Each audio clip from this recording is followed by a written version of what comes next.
Sup everyone, this is a no save no damage playthrough of Dino Crisis. You have mail. The second report from Military Experiment Facility. Agent name, Tom. I have successfully infiltrated under the guise of a researcher as planned. I have encountered no information regarding top-secret development of new type weapons. But I have discovered there is an unexpected individual at this facility. The man is Dr. Kirk, the leading authority of our nation's energy research. Dr. Kirk was alleged to have died in an accident during the course of an experiment 3 years ago. Reports were premature, and it appears that he is currently working as the head of a non-weapon project at this facility. The experiment is in the late stages of development. Regarding the staged accidental death, it appears that this country is somehow involved, recommending that necessary actions be taken immediately. Refer to the data on Dr. Kirk.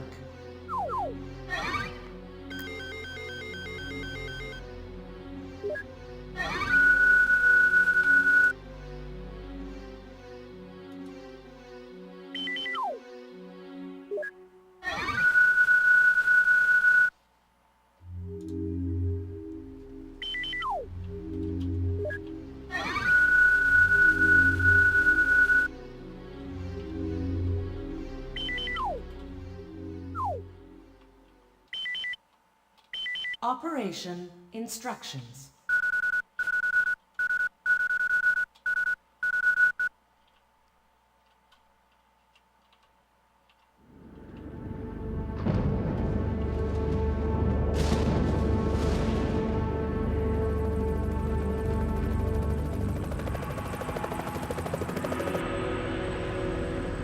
Approaching drop zone.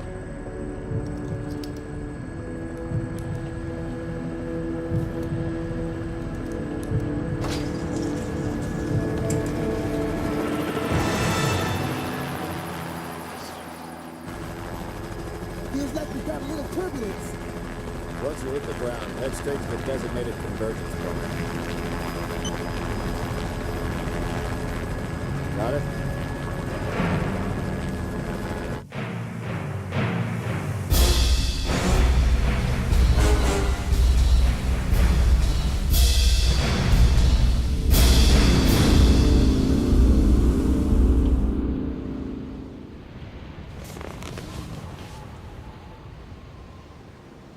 Sorry I'm late. It's time. Let's move out.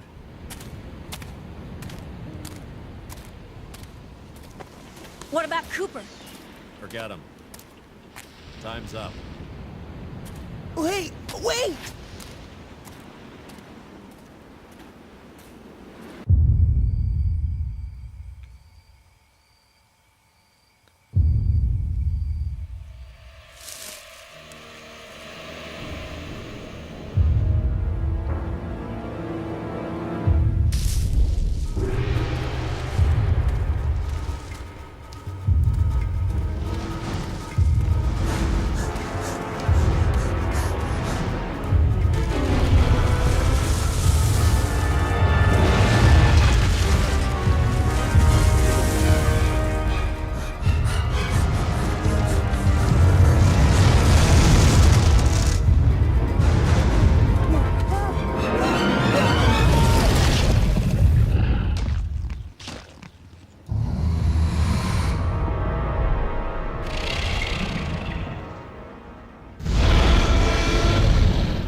There's a lot of cutscenes in this opening section, so I'm probably going to stay mute for most of them. Okay, this is the first checkpoint. Playtime is officially over, kiddies. Something's wrong. The lights in the guardhouse are out. Maybe this has been a wild night of partying for the guards.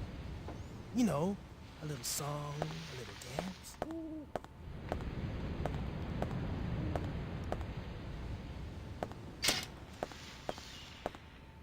Stay here, Junior. Leave the guards to me.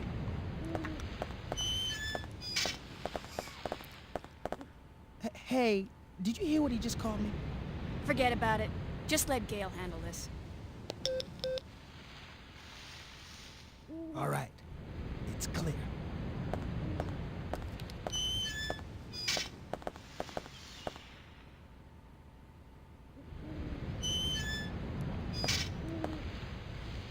Okay, let's do this.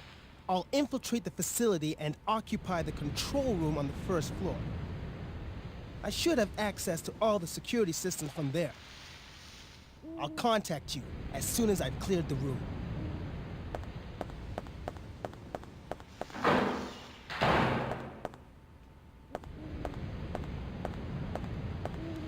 Let me guess. This is some of your handiwork, right? The brass is still warm. These guards were shooting at something very recently. So who were they fighting? This wasn't much of a fight. I don't think these guards hit anything before getting sliced and diced. Whatever they were shooting at came in through there, and ripped right through the steel fence. Well, the hole is nice and clean. But I still say you could have done this. Very funny. We still need to figure out what happened here. Continue to sweep the area. So first up, a little bit of item collection. I try to collect as many items as I can along the way, because the goal is to mix as many poison darts as possible, as well as anesthetic darts. The grenade launcher and handgun are fairly useless throughout the course of this playthrough, so I just don't use them. Anesthetic darts drop dinos in one shot, as well as poison darts, but I try to only use the poison darts in areas that I'm going to be passing through multiple times where I know that the dinosaurs will not respawn. So that resuscitation is 1/2 of a poison dart. I try not to stack 2 in an inventory slot if I can. I'll talk more about mixing later. Rick here. I'm in. The place is deserted, though. I have a very bad feeling about this. How's the progress going with that security system? I don't know what's been going on here, but it looks like all the power in this facility is being cut. Same here. As long as that's the situation, there's not a lot I can do. Why don't you see if you can gain access to the backup generators on the ground level? I'm on it. What are you doing here? I caught the last part of your conversation. By the way, I found a key. Hand it over. Let's head outside.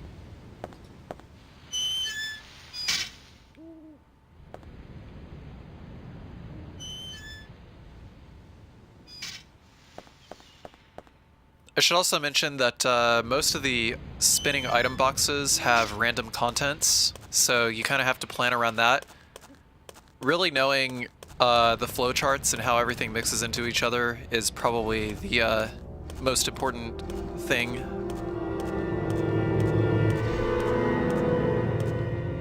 That's disgusting. This guy's been eviscerated. Something tore his intestines straight out. Look at those tooth marks. It had to be some sort of animal. Okay, let's move on.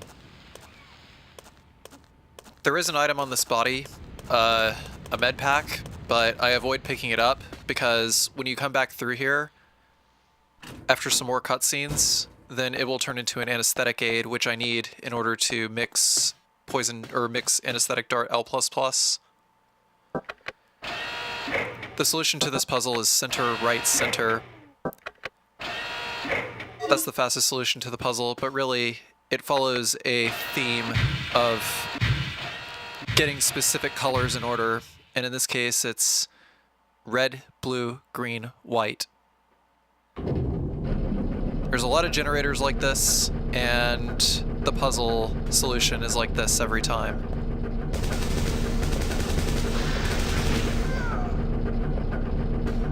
Gale?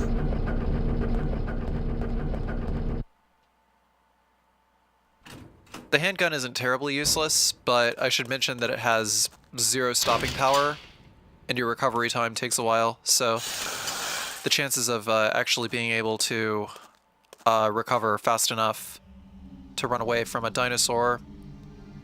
Gale! It's not that great.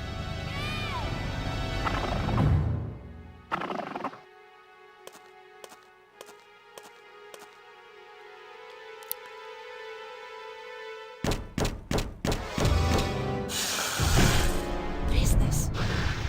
So the first Velociraptor, we're just gonna hug that gate over there and try to take these corners as sharply as possible because it actually does trick his AI a little bit sometimes.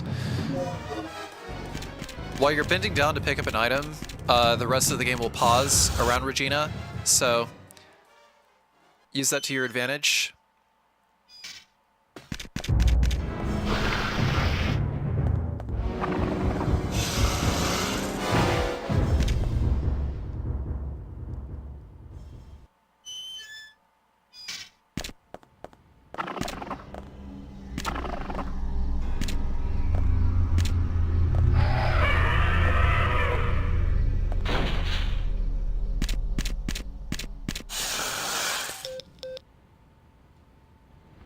Good news.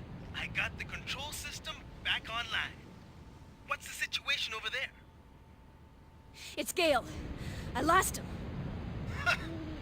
So what's the bad news? Did you run into some guards?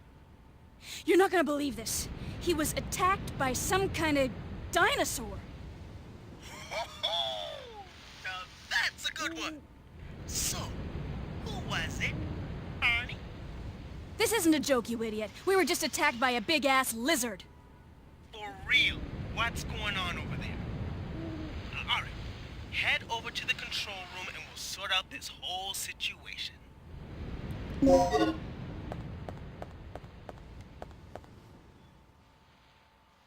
There aren't going to be any more pickups between now and going to Rick in the control room.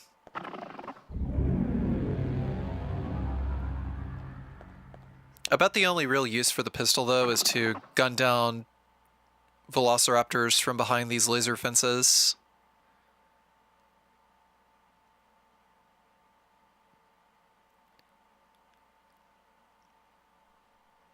It tends to be useless after you get to the laboratory area in the B1 level, though.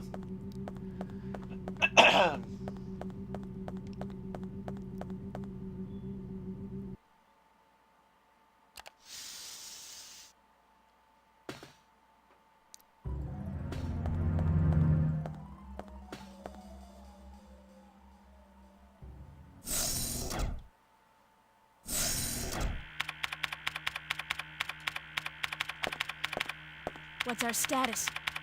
This security system is a snap for me. Real amateur stuff. So, what exactly happened to Gale? You said that he was attacked by a dinosaur? Yeah, I couldn't believe it. I just hope he's still alive. Anyway, our first priority is to complete the mission. What we ought to do is just call in the chopper and get off this death trap. That's a great idea, but Cooper has the radio, and he's missing.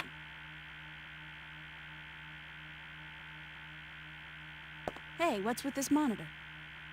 That's the security monitor for the underground area. The camera's offline. So I take it that means power still hasn't been restored to the area. Exactly. They must have that area wired to a different power system than the ground level. Well, we can investigate that area after we finished our sweep of the ground level. Okay, then I'll take care of the shutters that are blocking the way. You work your way in, grab the dock, and then rendezvous back here.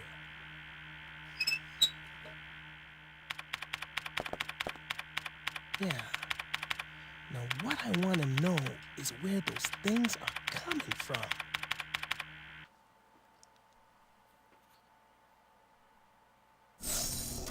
So after a solid 14 minutes of cutscenes, here's the first major gameplay section. I'm going to tackle the rooms like so. Because the laser fence in the hallway over here is turned on, I can just go ahead and start shooting the Velociraptor.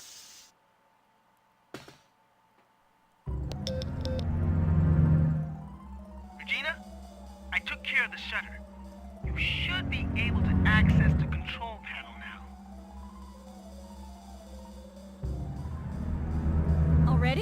was quick. Thanks. Hey girl, just get going. So the Velociraptor, whenever you enter this room, is going to be going towards the other laser gate. But basically this Velociraptor is trapped in jail. So he's trying to figure out what to do. We're just going to take advantage of the situation by shooting him from behind this gate. Also, Velociraptors like to play dead, so turning away and aiming a couple of times is good for making sure that they are dead before you move into an unfavorable camera angle and start shooting them again.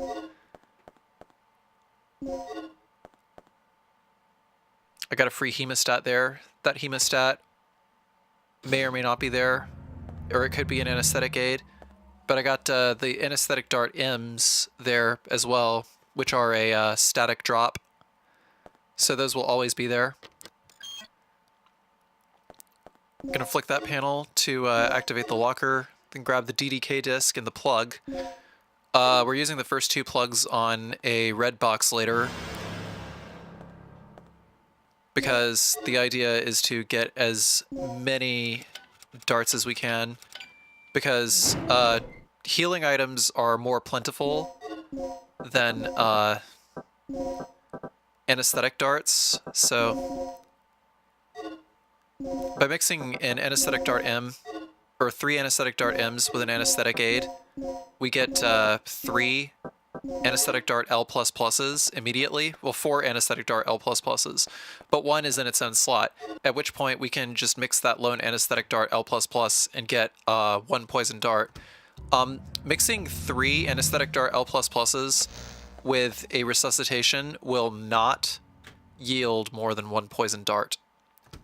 You can stack poison darts into slots of 3, or into single slots of 3 poison darts, but you can only mix 1 poison dart at a time. So it's best to be careful and not hit the sort button too early, so that you can mix as many as you can. Got another anesthetic aid for free. Basically, just getting as many anesthetic aids as we can is paramount to mixing as many darts as we can, because the game just hands out resuscitations and medpack M's like candy, and the fact that you're able to just mix resuscitations pretty much at will if you have like 2 full medpack M slots.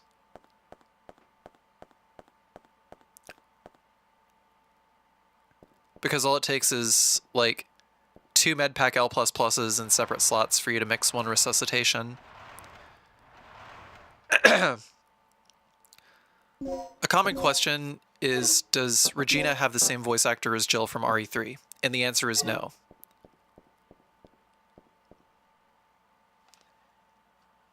It was Stephanie Morgenstern who voiced Regina in Dino Crisis, and Catherine Disher who voiced Jill in Resident Evil 3. That first Velociraptor can be in one of 3 places, but I just aim at him off screen and tag him with a sleep dart. Basically, I'm just trying to put these guys to sleep and deplete the slot down to 1 1 anesthetic dart. That way, it's the most economic use of my darts. So, just trying to take advantage of anesthetic darts while I have them, and trying to sort individual darts into single slots will make it easier for me to squeeze out as many anesthetic darts, or as many poison darts as I can.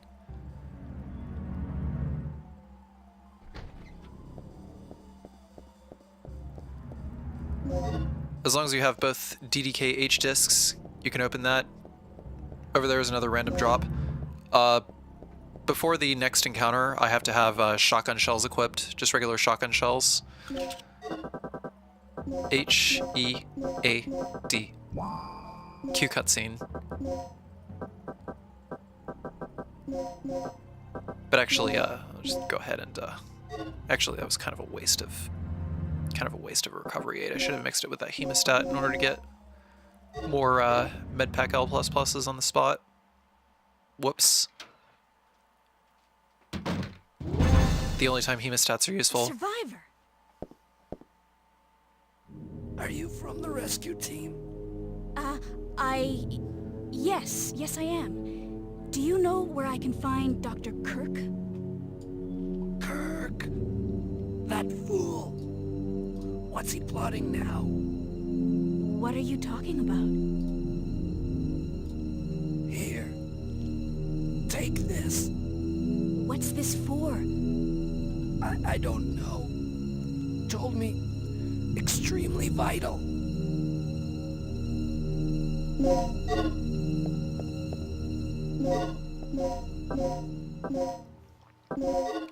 We have like 15 shotgun shells here, but we need to deplete 5 from a slot for inventory purposes.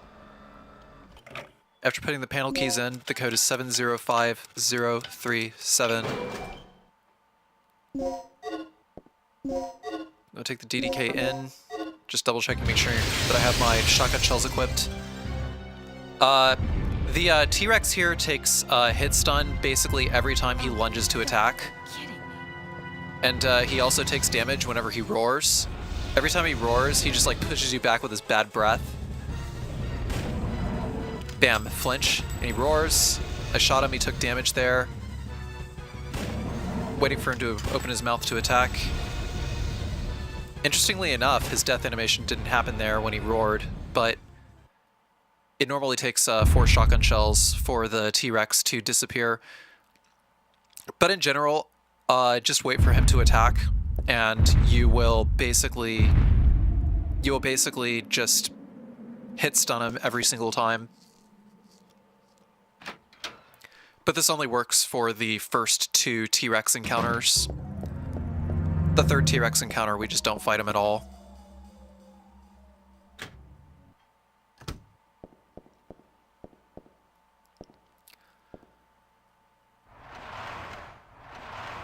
The reason I went into that side area there was, I guess to get the handgun slides, but not really. I just wanted the resuscitation, because it was another spot that I could get a resuscitation in a single inventory slot.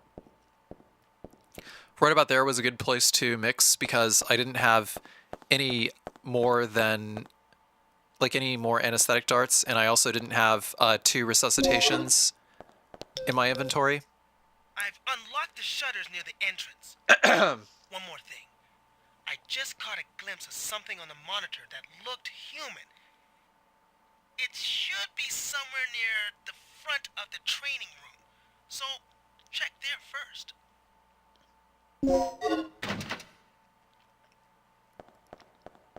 Oops.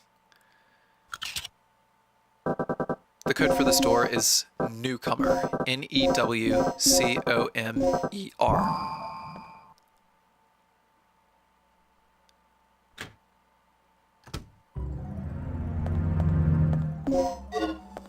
Now we have 2 plugs, and we can open this box.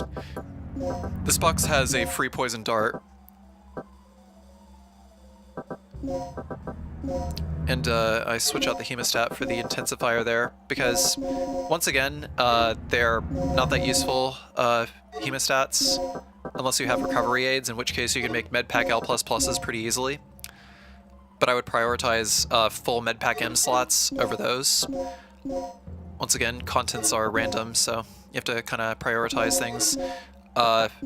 Equipping the anesthetic dart L++s, and also taking extra shotgun shells. I try to have 20 shotgun shells here, and also get rid of my extra handgun ammo.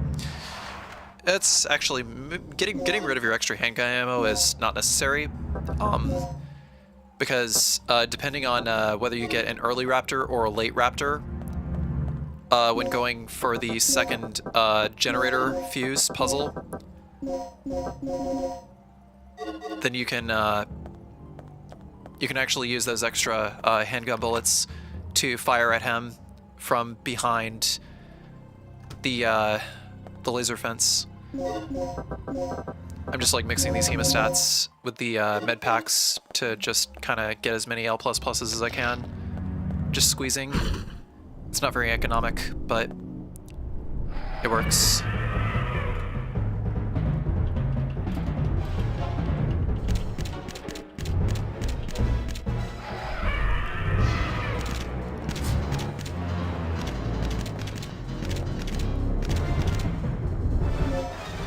This body will either have a plug or an anesthetic aid.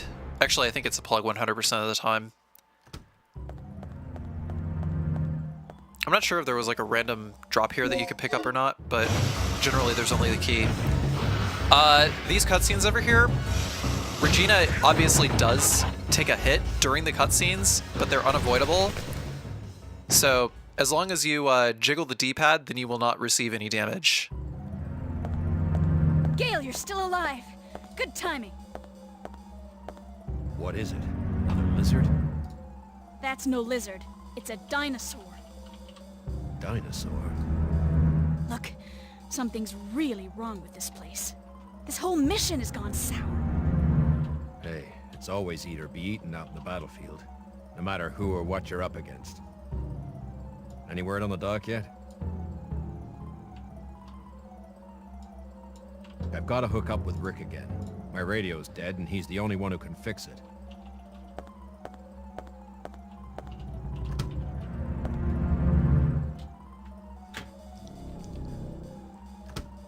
Unfortunately, the best way to deal with these guys, because sometimes they might group up on top of each other, the best way to deal with them would just be to simply run around them. We're not ever returning through this hallway ever again, because that hallway tends to frequently repopulate with velociraptors, so just gonna ignore it. Sometimes a velociraptor will follow you through into that room with the whiteboard, but fortunately he didn't. I don't think it really would even matter either. But we got an early, or we didn't get the early raptor, so that's actually good for us, because it means that we can take a slightly more conservative route with our ammo.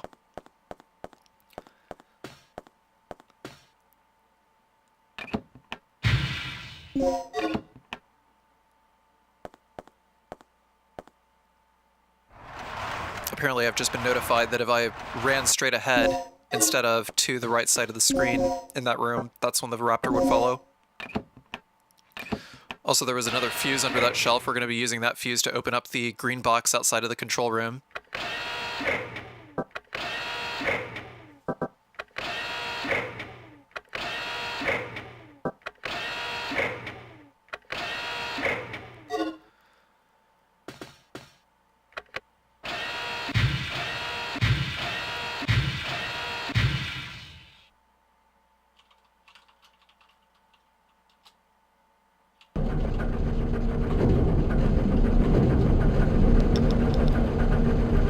That you, Regina? Yeah? So, do we have power yet? We're in the green, thanks to you. Look, I need you to come back here. There's something I have to talk to you about.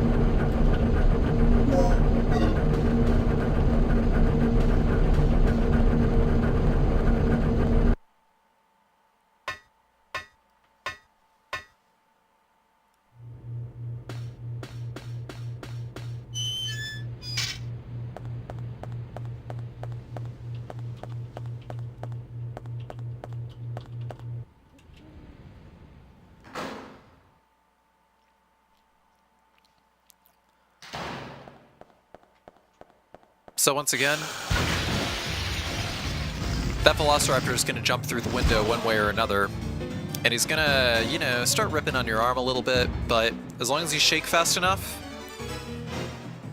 you take 0 damage. So it doesn't count. But I try to minimize on those cutscenes where I can, where I know that I can.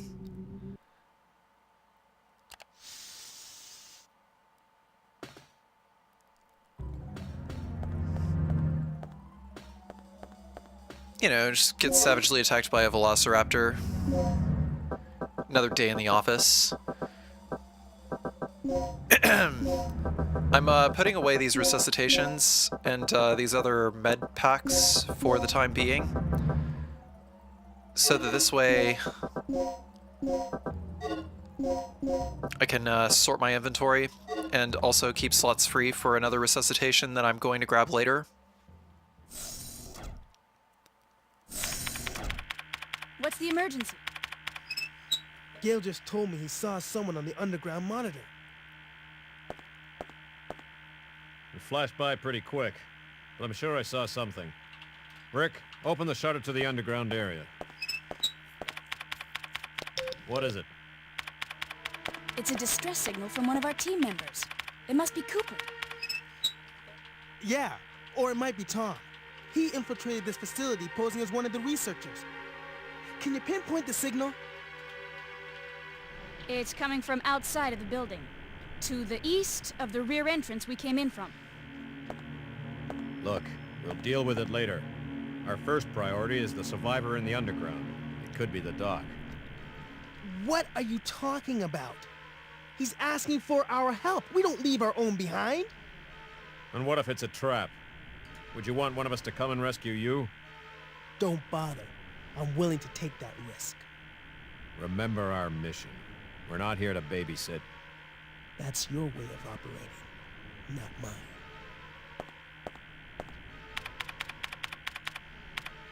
All right. You have your access to the underground, Gale. So get moving. You handle your things your way, I'll handle my things my way. That punk is really starting to get on my nerves. Regina, I'm heading out to investigate the underground.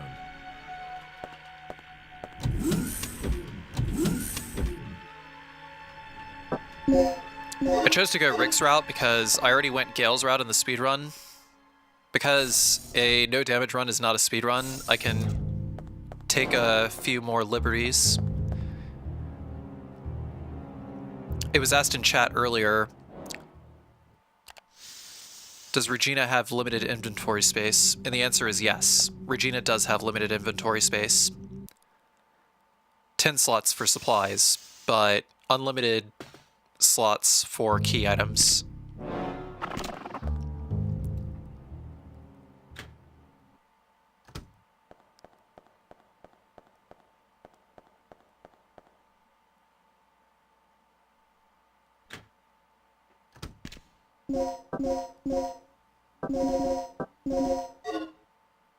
There was actually no reason for me to pick up the slides, I kind of just picked them up just in case. Also, that laser fence does no damage, it just like stuns you backwards. It's basically like the flames in Resident Evil 2.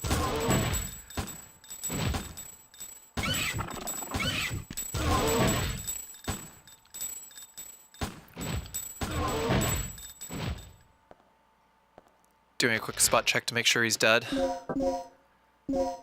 Next I'm going to equip the shotgun and the poison darts,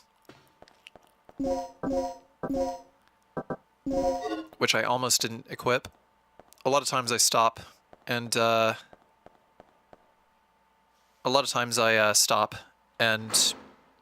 double check to make sure that I'm equipping the right ammo, because each room has different strategies and whatnot, and I don't want to accidentally shoot an anesthetic dart when I was supposed to shoot a poison dart and vice versa. So just going to follow Rick this way. What I'm going to do is fire one poison dart at a velociraptor to just get him out of the way, and then return and reload the room, so that way I can shoot his friend when I come back in and not worry about my auto aim tagging the sleeping velociraptor on the ground. Because I've had a few runs die that way, where I thought, oh well, I'll just shoot two anesthetic darts and just run right through them because I don't need to kill them. But it's actually going to be faster to get rid of them one by one. I also wait until the velociraptor is completely on the screen and the line of sight is clear, so that way I don't waste my ammo. Because the poison darts and anesthetic darts are projectile-based weapons. I don't trust their trajectory for hit confirm.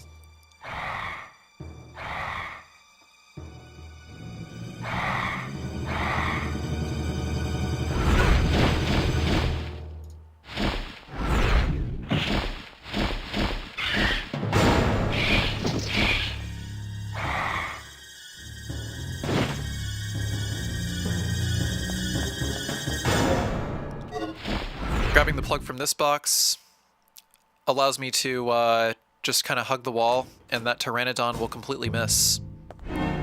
Tom! They came out of nowhere. Didn't have a chance. Tom, can you tell us what's going on here? Kirk's insane. His experiments have nothing to do with energy development. Tom! Here, take this.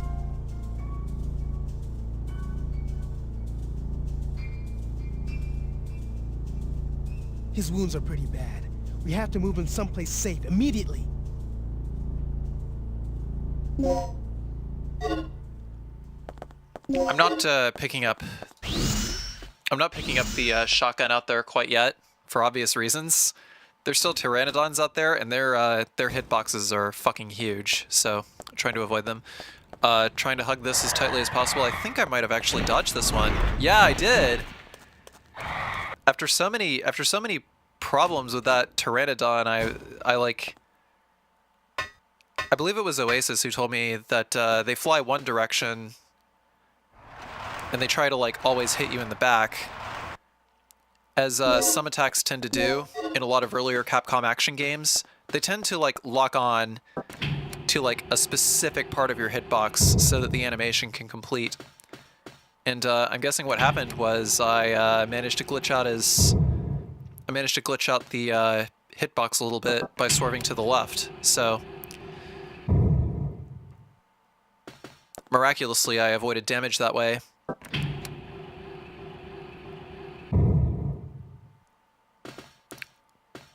I seriously should have gotten hit there, but I didn't. If it wasn't for that, then the rest of the dodges would have been a completely RNG affair. A lot of the times when running through this area,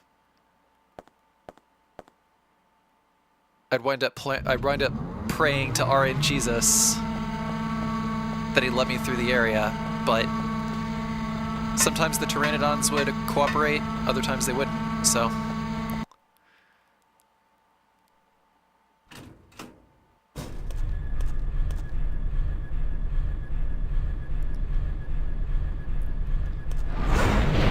Here's another one of them cutscenes that you have to mash through.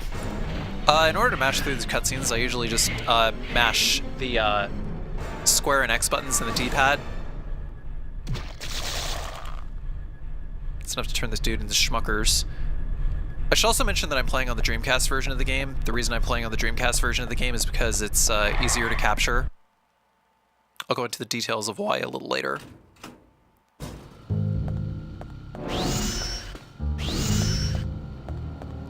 Also, failing that QTE is death for obvious reasons. I was just doing a double check to make sure that I picked up that plug, because keeping up with my supply count is important. There's another hemostat. Just nickel and dime my hemostats into those medkits. But the Dreamcast version, I was actually playing a hacked version of the Dreamcast version that forces the output of everything into VGA resolution, so I captured it with a VGA box, which is why it looks so good. Finally, we have access to the elevator outside. Good. Now we can head straight down to the underground.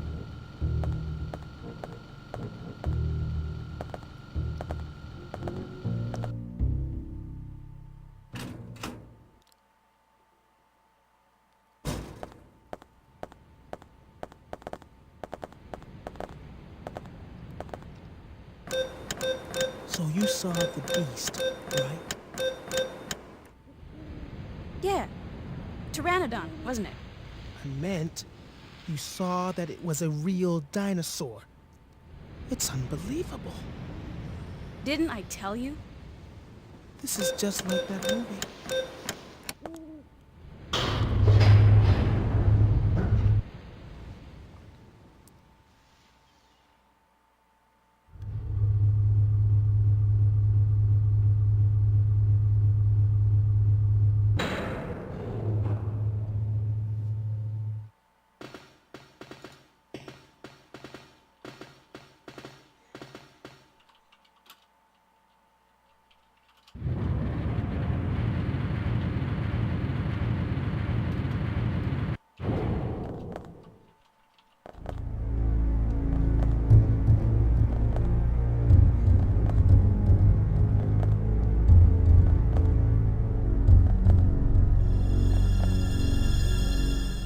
Regina. We have to hurry. Tom's not going to last much longer. I'll clear a path by moving these containers. You just keep an eye on Tom.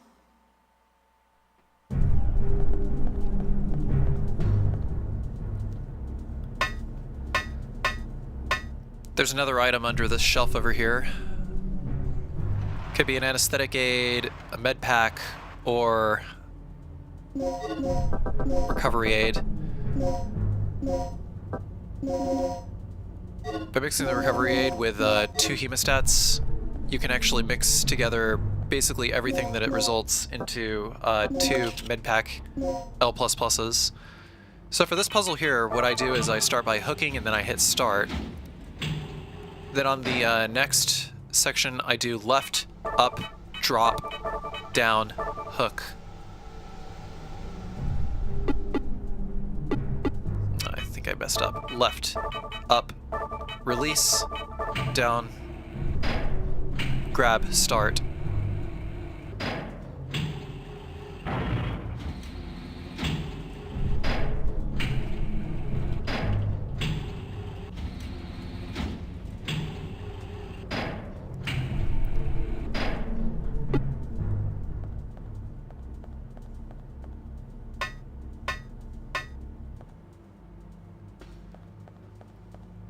If this is a speedrun, it's a bad one. Concentrate on the mission and leave the rest to me.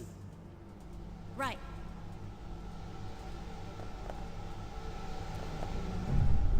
Oh yeah. If Gil gives you any more of his bull, be sure to beat him down for me, okay?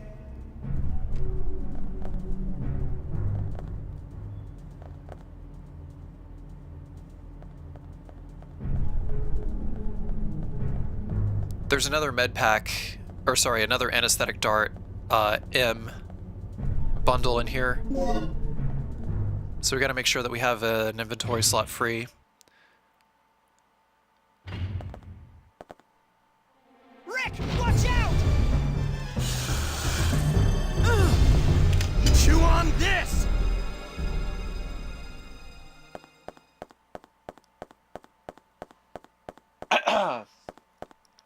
There's a cutscene with a velociraptor that comes out of the pipes there, but that only happens if you choose the Gale route. Or if you go back through that area after Tom dies.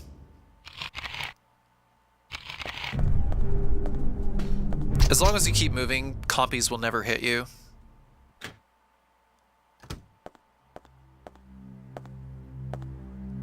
Rick. He's dead. Hey, it's not your fault. Yeah. I'll be in the control room.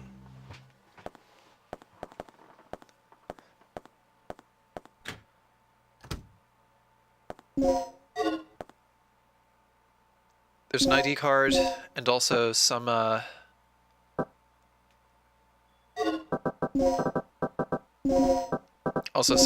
med packs in the drawer there. By mixing anesthetic dart with, or anesthetic aid with 3 anesthetic dart M's, you get 4 anesthetic dart L++s.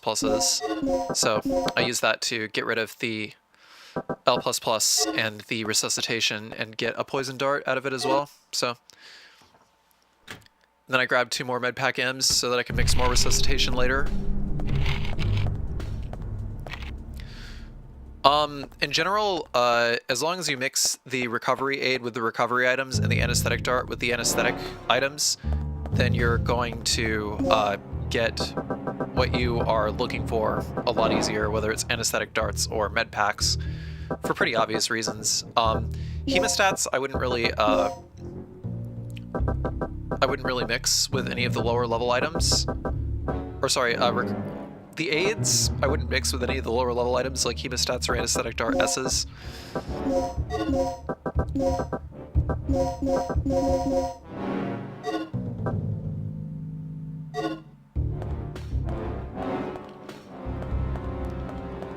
So in general, I just like try to use them to level up all of the mid-level recovery items, or all of the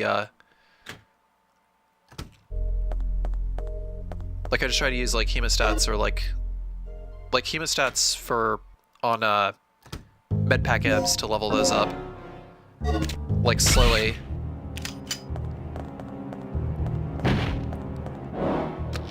And anesthetic darts, I always just use with anesthetic aids until they're maxed out.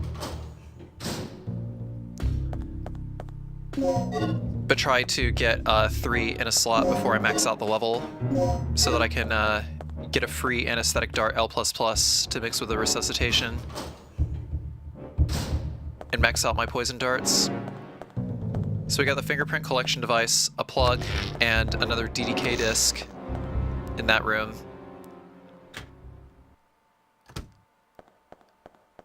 And now we're going to do the steps to get into the laboratory area. We have both of the DDK-L discs. We have the ID card as well, which we got after, which we got from the infirmary downstairs. I can pass through here without worrying about the velociraptors because they were like kind of in the middle of the hallway last time I left the room. Enemy positions do not reset whenever you leave a room, which is unique to Dino Crisis and not Resident Evil. Unless we're talking Resident Evil 0. In the US version, the code here is 58104. I think that the US Dreamcast version follows the Japanese codes, but the PAL Dreamcast version, which this VGA hack is based on, the PAL version, is all of the American PlayStation codes. Also, you're probably wondering, but you're playing PAL, why is it 60 Hz? And the answer is because pretty much every Capcom Dreamcast game ran at 60 Hz because VGA boxes were a thing, and they displayed things at 60 Hz. So even in PAL territories, you could get away with 60 Hz that way before PAL 60 televisions became a thing. So that's why the game runs at full speed.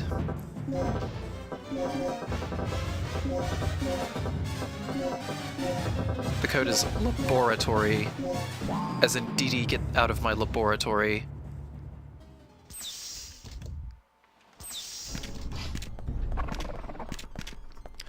So the laser fence is over here, and these guys, because we have plenty of ammo, we've got plenty of shotgun bullets, I'm just gonna go ahead and waste them, because trying to take them down with anesthetic darts is just going to confuse the auto-aim. And the shotgun shells do pretty sufficient damage against these guys. Just doing a quick check. Hang on a sec, I'm gonna crack a tea. My throat's been kind of messing with me lately. Kind of sucks.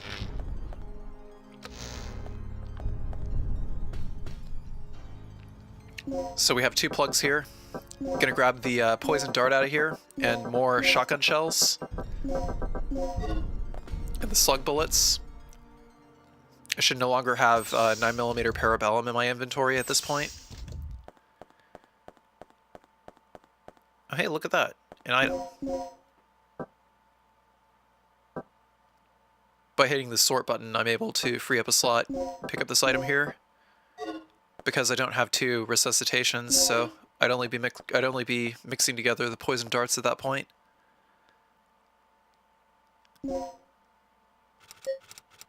"7248" is the code. And there's a plug right there, which we'll use on the medical box outside of this door coming up. It's funny how all the lasers are turned on by default here. I guess it's really not all that crazy. Because if the whole place is in a security lockdown, then what good would be Rick?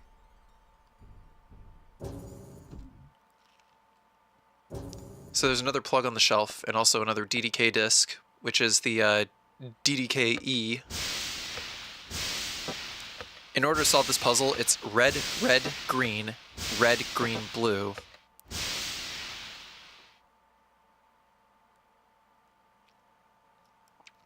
If you want, you can let this guy die by waiting on hitting blue or hitting green. I don't remember which one.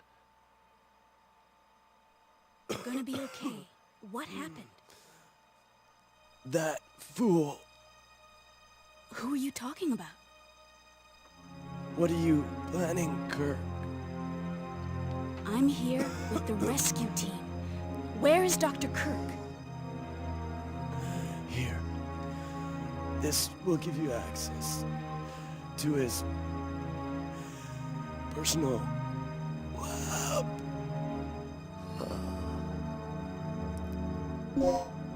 I'm pretty sure the reason why this guy was stuck in a gas chamber all alone is because he tried to kill himself.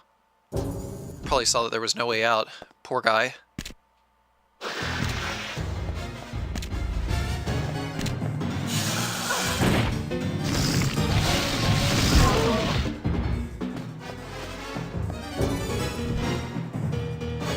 You can also turn around and turn on the gas chamber in there and kill the Velociraptor if you want.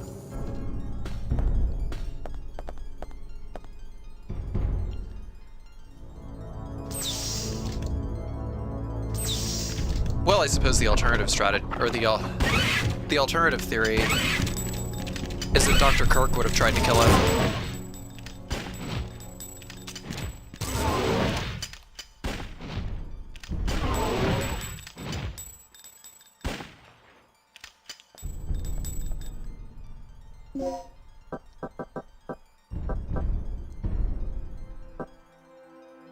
That's true. Dr. Kirk is not beyond murder.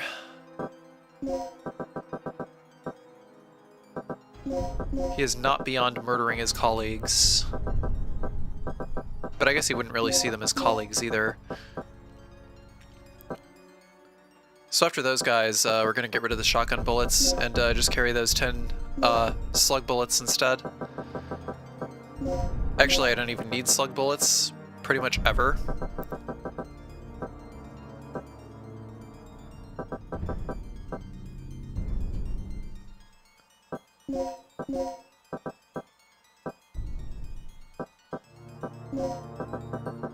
I actually kind of like the theory that Dr. Kirk tried to kill the guy a lot better, to be honest.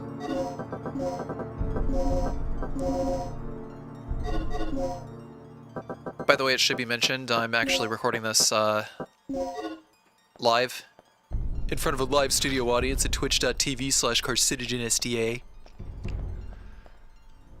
So I'm just like kind of working through like all of the boring menu sequences by just like kind of musing, I guess, which is something that I don't tend to do a whole lot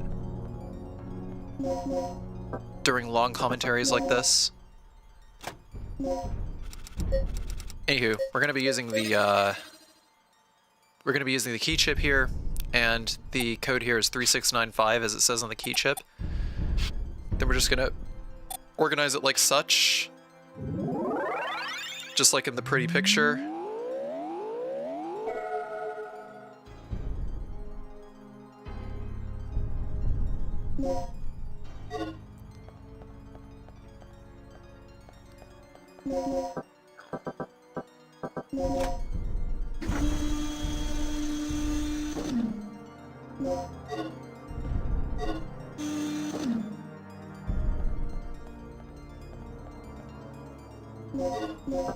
There's a free med pack in there as well. So we're going to go back in the way we came, because if we go out those double doors there back into the first area that we came through, which is the speedrun route, then there would be 2 Velociraptors there because the area would just repopulate. Oh man. Yo, is this that one run? Oh shit, it is! I thought I was gonna go back to the item box. Nope. Surprise! Get out of there!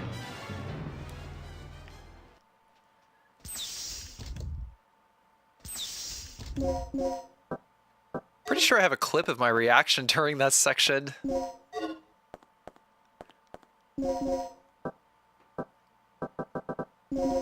It's amusing that two pretty clutch things happened this run. Regina? I finally made it to the entrance of the doctor's lab. Good work. The door looks like it needs 2 people working in tandem to unlock it. Sit tight. I'll be right there. So, what's our status? Here, take this. Ready? Okay, on 3. 1, 2, 3.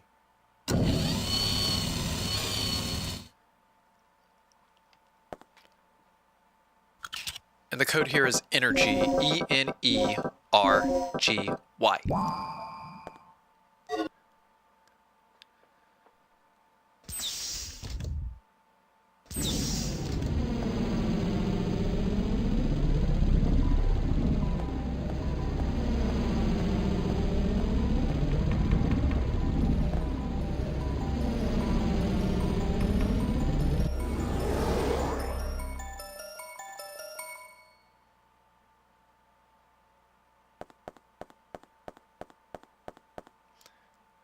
Under this shelf over here is the shotgun stock, which is actually going to save our bacon throughout like the later half of the game. I'm not mixing the anesthetic aid with the anesthetic dart L's yet, because I'm about to get a multiplier which will give me even more anesthetic dart L's. So I'm holding off. He's not here. Why? This operation is taking way too long already. Warning. The emergency system has been activated. Emergency lockdown in progress. What's going on? Oh, Kirk must have tripped off the security system. That fool. What's your status, Regina? I'm reading an emergency lockdown in your section. We're trapped inside here. Kirk must have triggered it off. We didn't touch anything. Can you clear it? I'll see what I can do. What's wrong with this thing? Cool it, Gale. We'll find a way out somehow.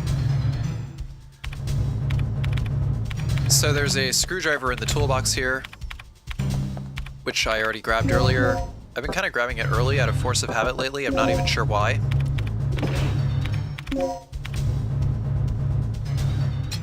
But it's like when I haven't been speedrunning a game for a while. Whatever. Anyways, the third tile, we're going to turn it to the right, and then the first tile we're going to place as is, then the second tile we're going to turn to the right. If you do it all in that order, then that will match the picture. Warning. The emergency lockdown has been bypassed. You have 10 minutes until this section is sealed off. We'd better get moving.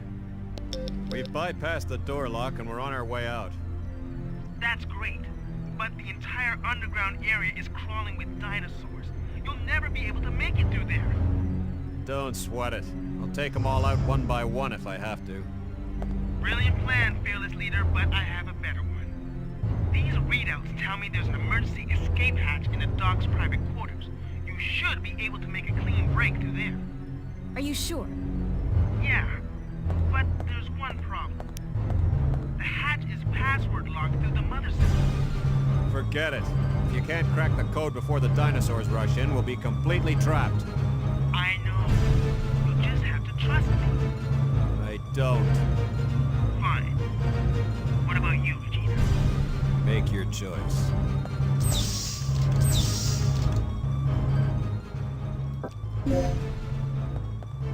Gale's strategy is the speedrun strat, but it's gonna be a lot easier to do Rick's strat instead.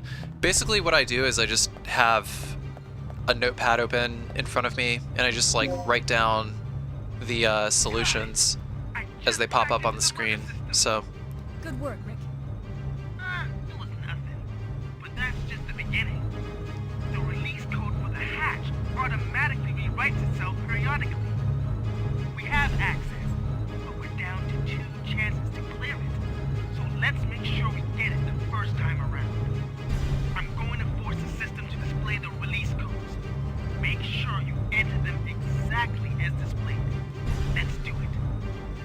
really like the choose your own adventure nature of Dino Crisis. The first Dino Crisis. So just as they flip up, I just like start writing down whatever letter I see, and then I punch it back in. I'm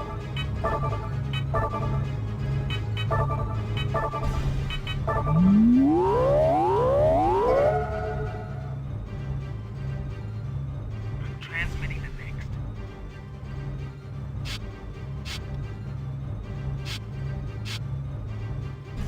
I do agree, though.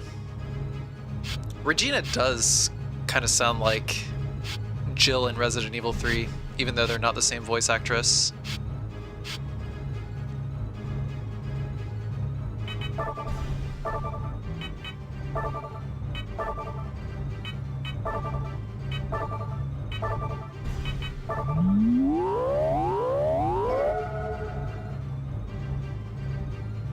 Transmitting the final code. Almost there.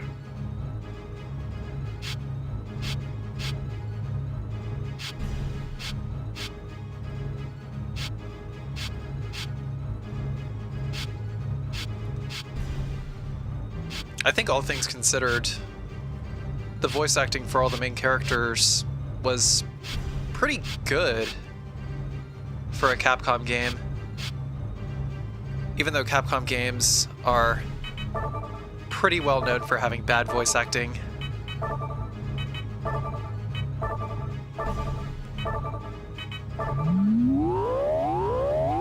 I think they sourced a lot of their talent from various Canadian talent agencies. Now don't waste any time. Just get out of there.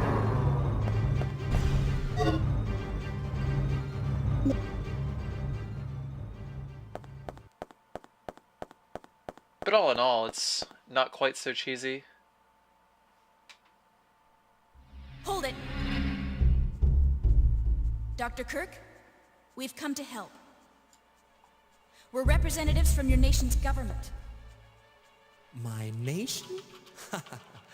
I'm touched. And what do you government agents want with me? Shut up. You're coming with us if I have to knock you out and drag you back myself. Well, according to the government, I'm officially deceased, correct? If that's the way you want it, I'd be more than happy to oblige. So what'll it be, genius? Relax, Agent. My study is nearing its final stages. Magnificent, isn't it? But I can't leave before I've analyzed the final results. I don't give spit about your results. I'm taking you back under orders, so shut up and follow me. Regina, locate the communication facility and call in the extraction chopper. You can't do this! I have rights! According to command, your government property, pal. I suggest you take it up with them. No! They can't do this to me! They deserted me 3 years ago and now they want me back? This is preposterous! Shut up. Then shoot me, idiot. You lame, flat-top, jaw-headed... Shut up. Where's the communication room?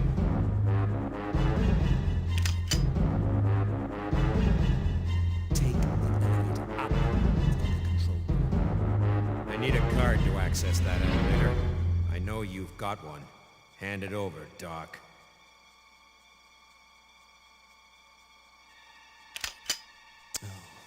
Fine.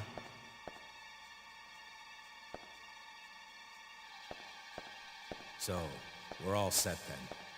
I'll meet you at the heliport. Hey, wait, where are you going? I have a little unfinished business to take care of. I'll drop this guy off with Rick. Now get moving. Unfinished business? I think another thing about the Dreamcast version is it actually has better audio leveling than the PS1 version.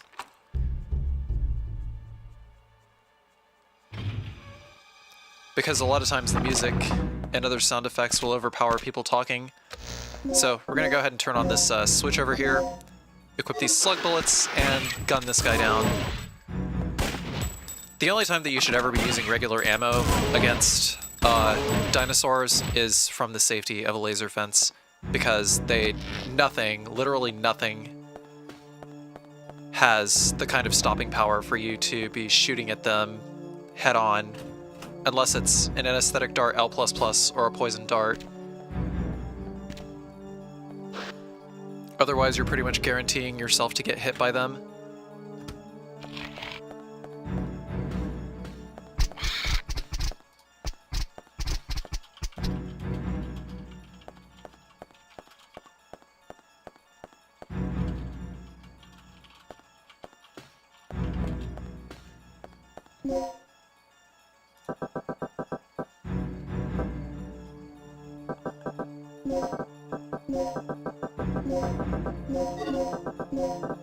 Gonna mix up another 2 resuscitations here.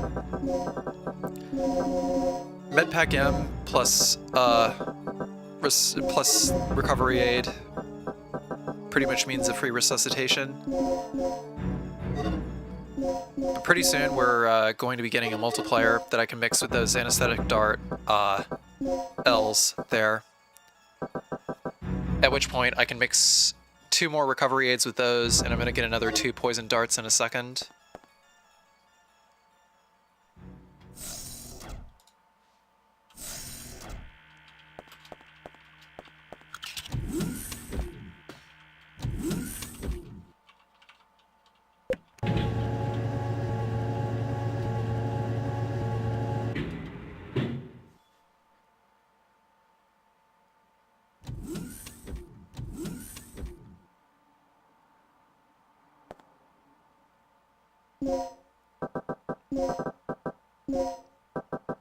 So there's a multiplier, there's another anesthetic aid. I'm going to mix that with the anesthetic dart L. Now we got 6 anesthetic dart L's, mix with anesthetic dart, or anesthetic aid. Then we got 4 anesthetic dart L++s, mix the lone anesthetic dart L++ with the resuscitation, and then we get 2 poison darts.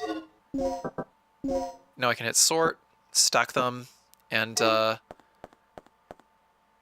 there's another anesthetic dart L++ with 2 darts in the slot. So if we use one more anesthetic dart L++, then I can just hit sort and have a lone dart, at which point I can mix that with a resuscitation and get another poison dart. I think I might have mixed up a good 15 poison darts this run, which is pretty good. I don't think that there's enough ammo in the entire game to kill every single dinosaur, unfortunately, because Regina does not have a melee weapon, so you can't kill every dinosaur.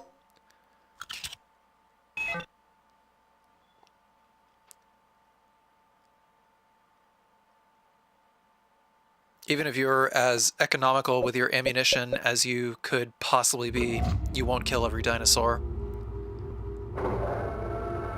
Actually, on second thought, maybe you could, if you, like, rationed it out, like, based on their HP count, but I don't think it's really possible.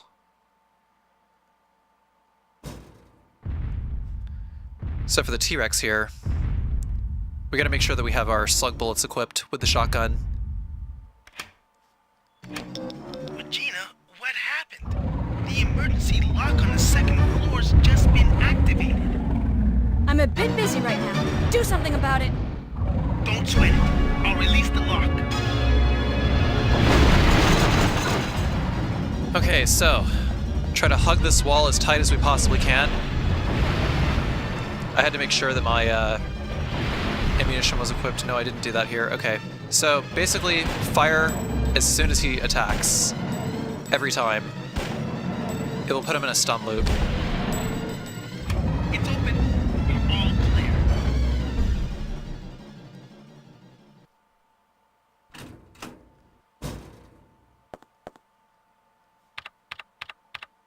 Regina, do you copy?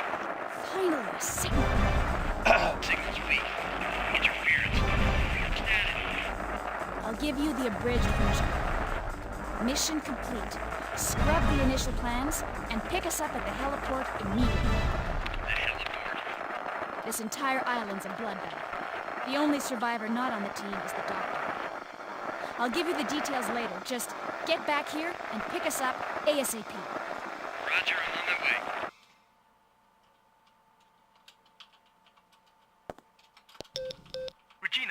What's your situation? The chopper's on its way here. Great. Don't waste any time. And remember, use the main entrance to get to the heliport.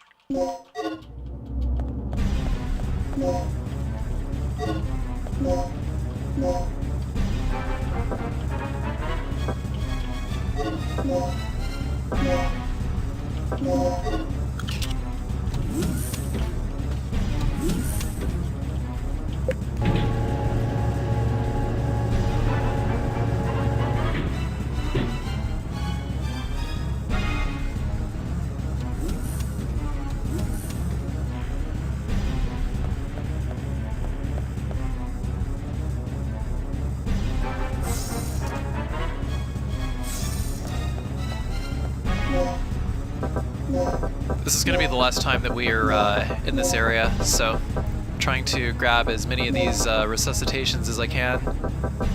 Actually, no, that's a lie. Because you can actually access earlier green boxes from any later green boxes that you unlock. So as long as they're the same color emergency box, then you can access all of the other boxes like it.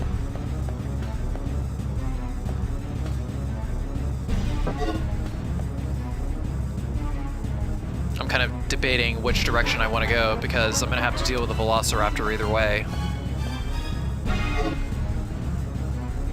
But I wasn't sure if I turned on the laser grid or not. And I did. I actually, I probably should have actually gone ahead and shot that dude because what have he tackled?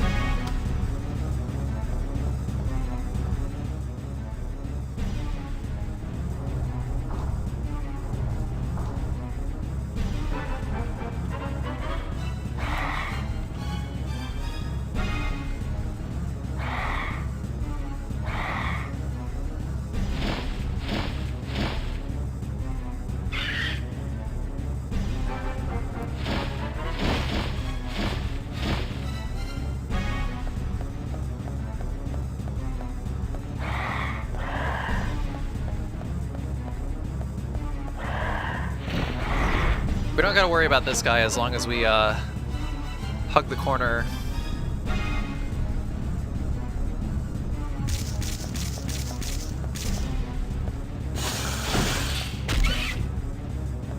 I popped off an anesthetic dart there so that I could get a lone anesthetic dart in one slot. Basically taking advantage of the fact that I have anesthetic darts at all to deplete a slot.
You okay, Regina?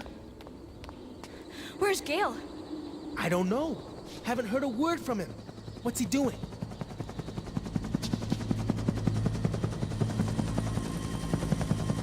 Finally. You know, I had a really bad feeling about this mission. All things considered, it could have been a lot worse.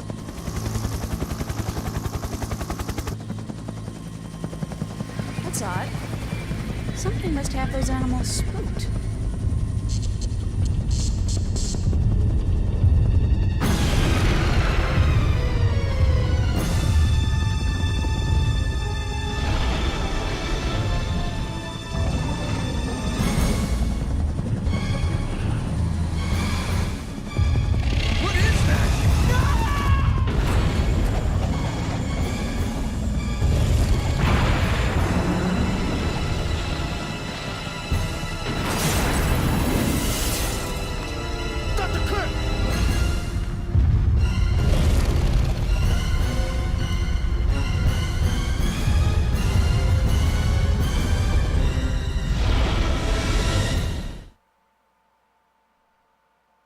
Well, Regina, you've done it now. You've done caught the aggro of that fucking T-Rex. But no, instead of fighting him, we're just gonna kite him around. So... I suppose if you're no stranger to my channel, you have seen that I've cleared this game by beating it without firing off a single shot. And incidentally, the no weapon strategy here is actually going to be the safer strategy to use in this particular situation.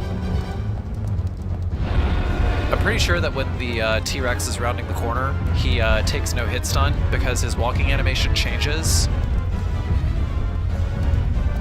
Basically, I can't just like stand still and fire at him with the grenade launcher, which I could get in the previous room.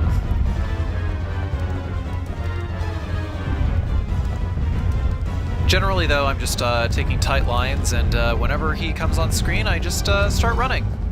Just like try to space him out, essentially. But you gotta keep doing this for a while, and eventually the T-Rex will time out, and the next set of cutscenes will start. I got the hiccups.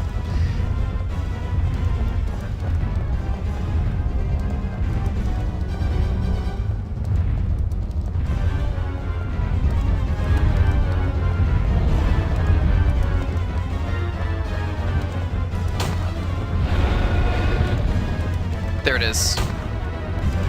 Regina, over here!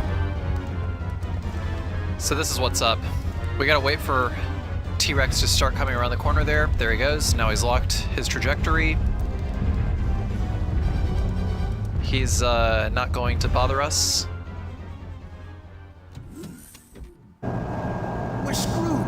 The chopper's history. How are we gonna get out of here? Calm down. We'll just have to find another way. Nah, come off it. You're never this positive. What happened?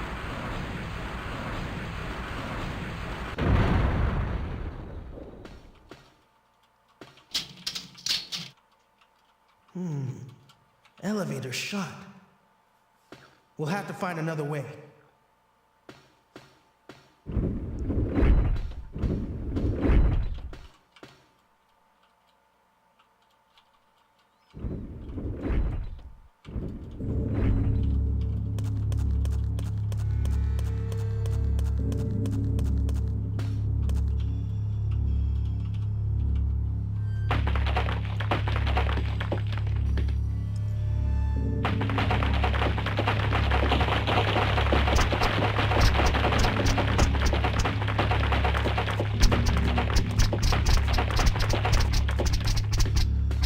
Once again, compies. Just don't worry about those dudes.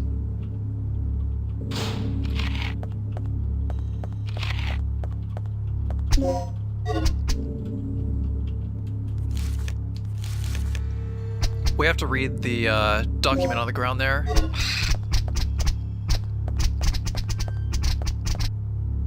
The compies just jump around. I'm pretty sure I've never actually had a compy attack me. I think it's possible that they can attack you. I've just never had it happen.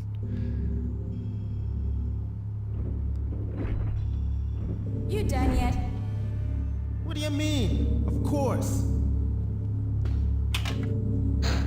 Let's get moving.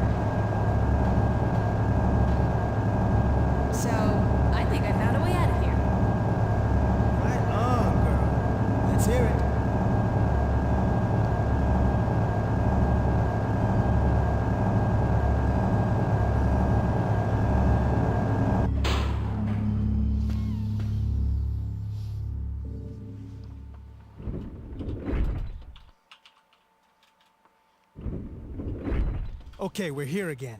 Now what? We should be able to get to the underground port from here. Yeah.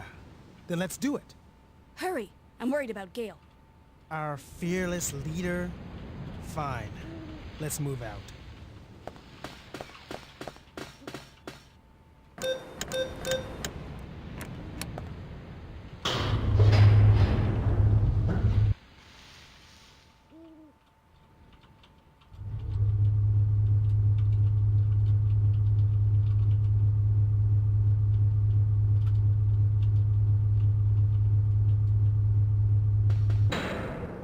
What happened? Ah, this piece of junk must have blown a fuse. What's going on? The power went out. Gale? Are you on floor B3? Yeah. Get the power online now. Gale, it looks like there's a port nearby. There's gotta be a ship we can use. Copy. Leave Kirk to me. You two get the power back online and secure our escape route. Roger.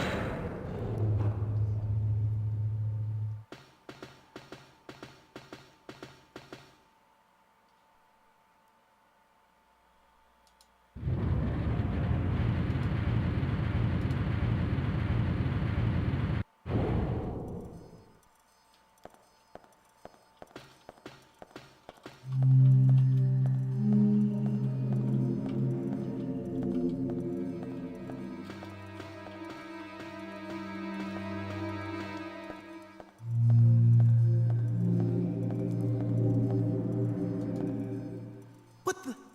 This battery's completely dead.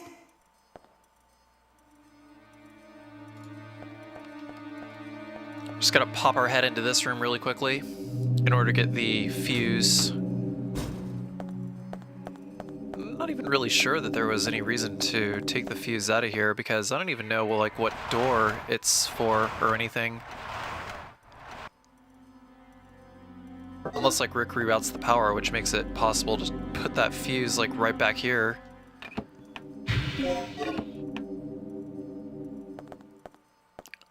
Oh, it's after we get the keycard C, that's why.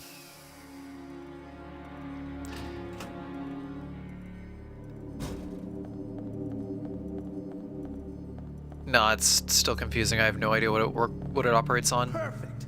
This is all we need to restore the power. I have no idea what solving either of these puzzles does. The first two made sense, but these last two make no sense. I'll work on the security system. You handle our escape route. Just kind of turns on some lights, I guess. Sure. Maybe we need to see.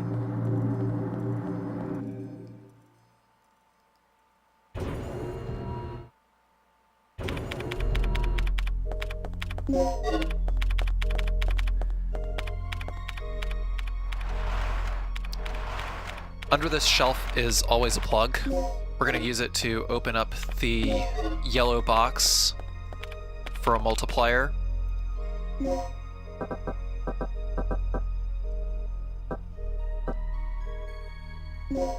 Trying to be a little picky about what I take with me.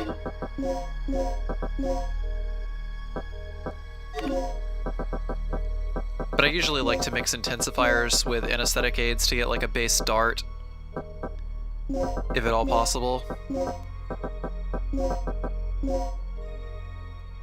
I'll come back for the resuscitations later, because I already do have plenty of resuscitations in the green boxes later.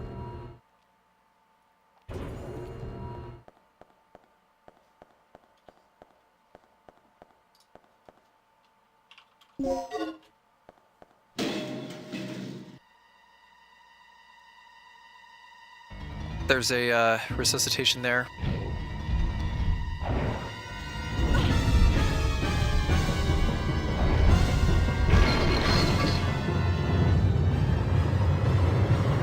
Shake out of this to avoid getting smashed.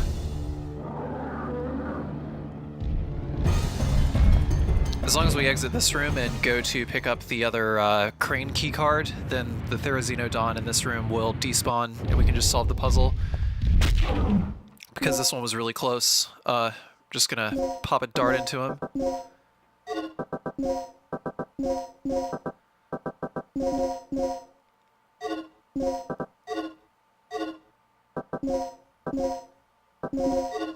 Equipping the poison darts now for the Therizonodons in the upcoming corridors, because putting them to sleep is less than favorable.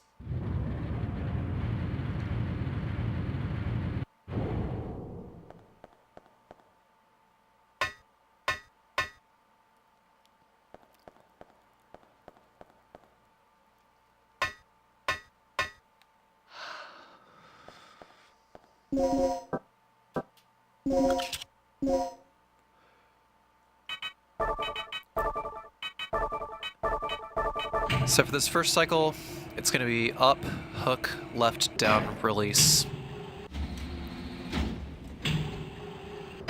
Because the crane will be too far to the left, there's no more moves that we can do for this cycle.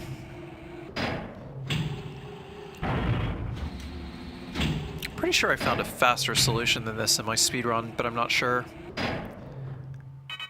Up, right, hook, down, left, release to get rid of the one on the top right. You could actually use the same algorithm, but just like hook later if you wanted to get rid of that other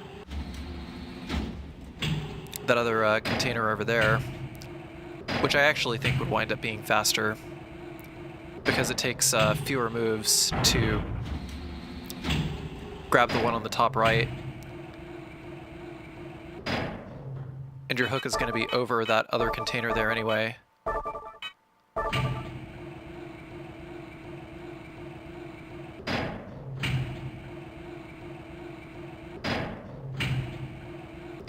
So it'd probably save like about a few seconds.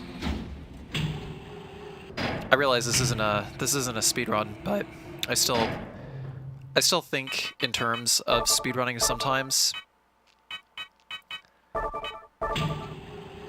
Just by the sheer virtue of speeding up all of the things that I can speed up in case I wind up failing later. Yeah, you want to learn how to beat a game fast? Keep failing over and over again. You start to train yourself to do it faster.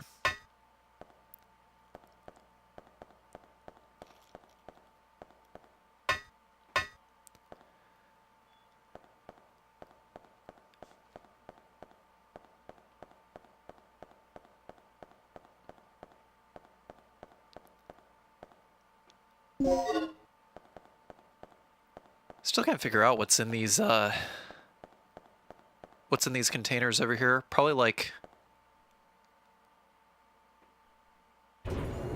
nuclear fuel or something. Also, if you don't get that DDK, then the room will reset.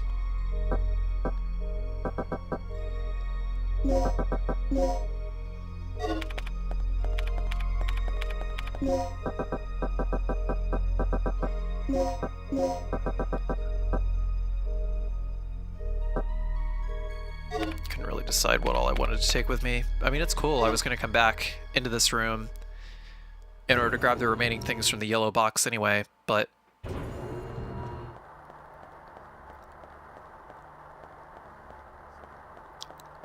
it doesn't really matter too much for the time being. I'm just trying to grab all the things that will help me mix up more poison darts at the next green box coming up. So, no matter which position these Therizonodons spawn in, you're pretty much always going to be safe if you move one camera position. So I do that in order to, oh, Jesus Christ, that was close. I played that way, way, way too greedy. Don't be greedy. Don't ever be greedy, chat. And there's another multiplier there too, so basically just gonna have an overabundance of anesthetic dart L's in a second. But Therizonodons are assholes. I get hit by them all the time in speedruns, and they also take a beating. So if there was ever a candidate for which enemies should I use poison darts on, then the answer is Therizino without question. I was just resetting the room really quickly because I just like wanted to make sure that on the off chance that I just like randomly reloaded my shotgun, that I wouldn't screw myself over by getting hit during the middle of a reload animation. I actually had that happen to me once because I forgot that I used 2 poison darts on a couple of raptors before the T-Rex, like on the 2 raptors like near the heliport area before the T-Rex in one run. And then when I went to go shoot the second Therizino in that room that we just went through, because I'd shot like 6, or I'd tried to shoot 6 enemies with the poison darts, the reload animation for my shotgun happened and I lost the run because the Therizino got me. Also using the using an L++ on the Velociraptor there, because we're gonna pass through that room twice. But even if we kill him, he's going to respawn anyway, so it's okay to just go ahead and use an anesthetic dart there. I would say that in the laboratory, the things that are most likely to hit you are definitely going to be those blue raptors that appear in this hallway. Gale! Yeah. Well, at least Kirk's running out of places to hide. Basically, after pretty much every single event that happens in the lab, the blue raptors always respawn in that T-shaped hallway after we grab the level C key card. So, gotta play it real careful.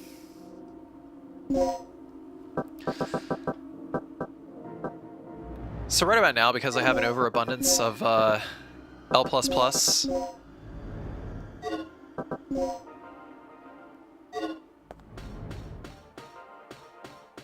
it's safe to go ahead and just mix poison darts, because anesthetic dart L++s are not going to be particularly useful for much longer.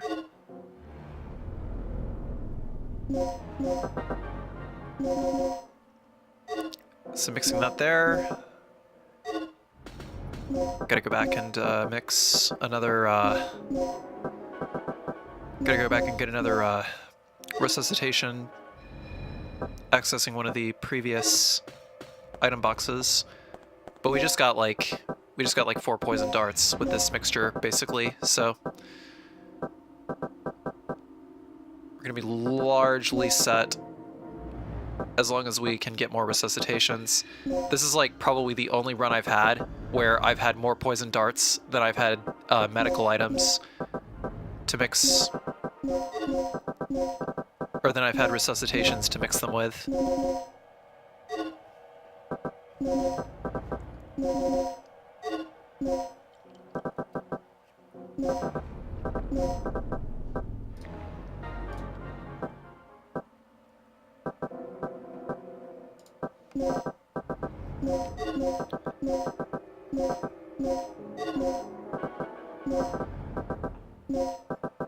This is also a good use of a recovery aid here.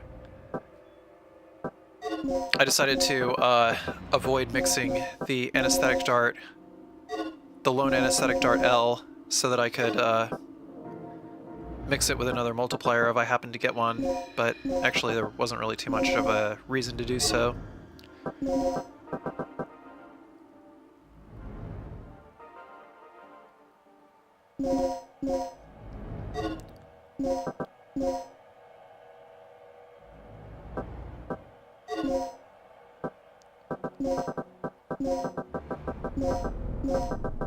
At this point, I'm trying to squeeze out as many recovery items as I can.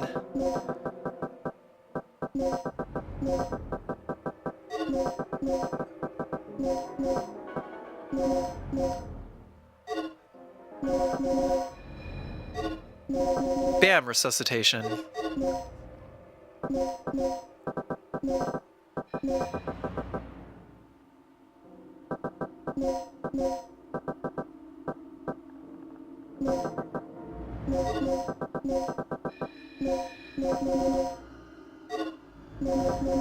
Bam! Resuscitation.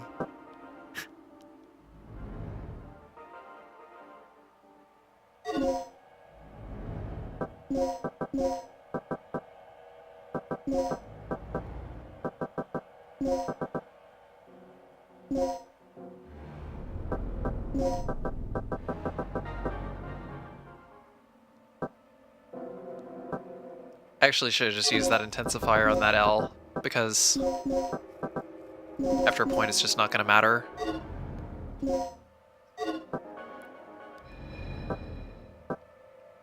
But basically I have enough poison darts to just take care of the rest of every enemy in the game. Up to this point, you can pretty much just start mixing as many poison darts as you can get your hands on, and just never have to use the anesthetic darts ever again. That's pretty much why this run takes so long, is because of all the inventory and all the mixing and stuff like that.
So now we have the DDKW discs that we need to be able to open up the, what I believe is the final save room. Regina, I fixed it. You can open the shutters now.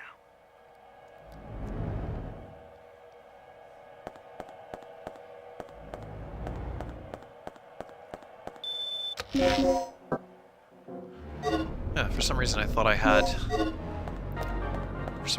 had 3 plugs up to this point.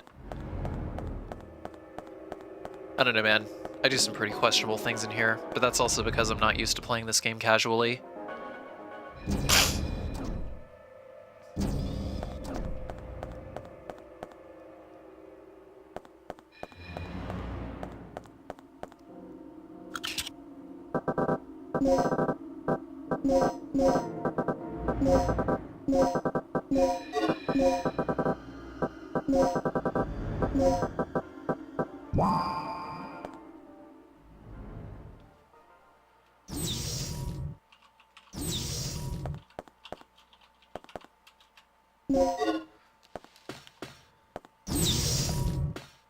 Regina, it looks like this door leads to the port.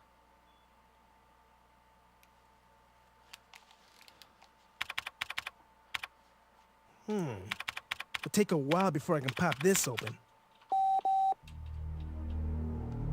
You copy, Mike? I found the key to the port, but I got a lizard riding on my tail. I'm heading to the main elevator right now. I'll meet it at the ground level. Hurry!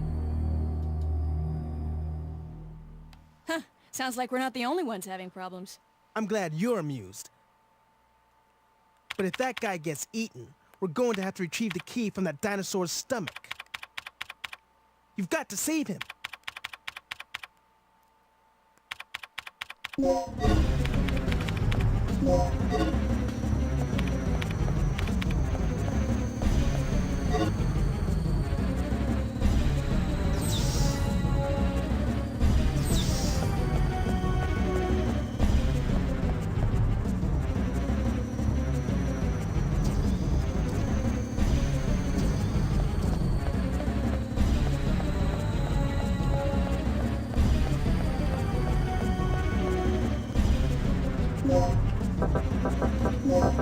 free poison dart right there.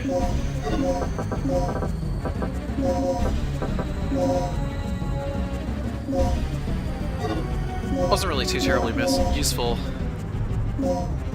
to mix those, I suppose.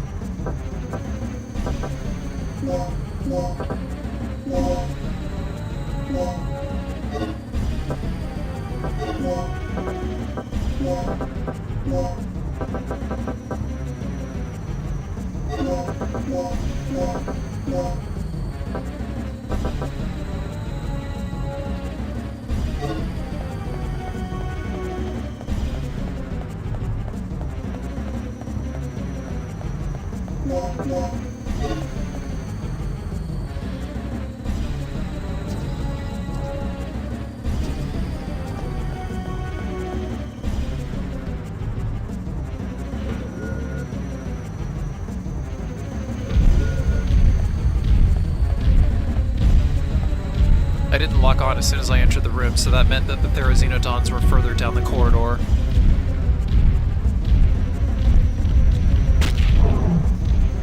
I don't actually know what the maximum effective range is for the poison darts, so I just kind of waited a little bit to make sure that they were in what I thought was the correct range.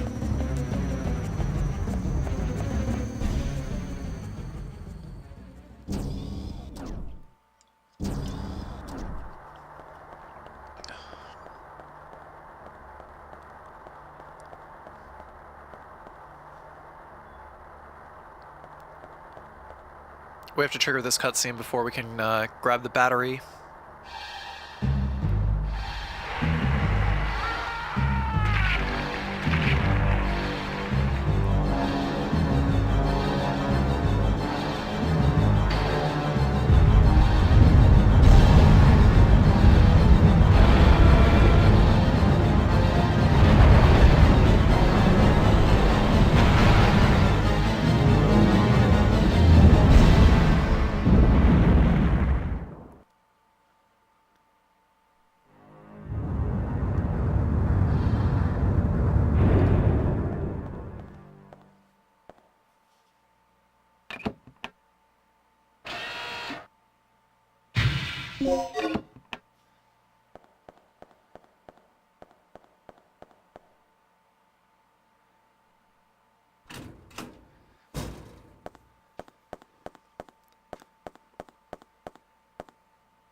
So putting the startup battery back in, the solution is A, C, D.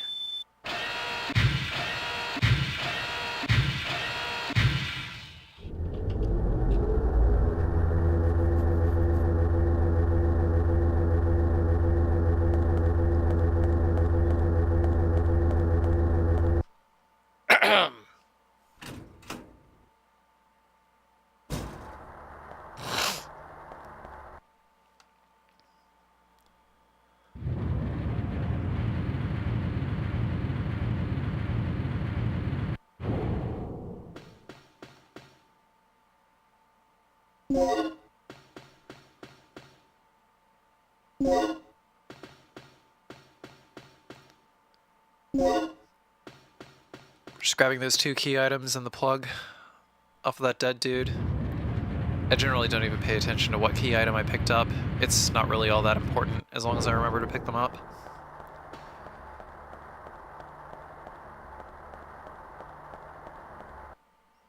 Let's just say that more often than not, when learning the correct route to take through this game, I've gotten caught up in having to backtrack for keys occasionally.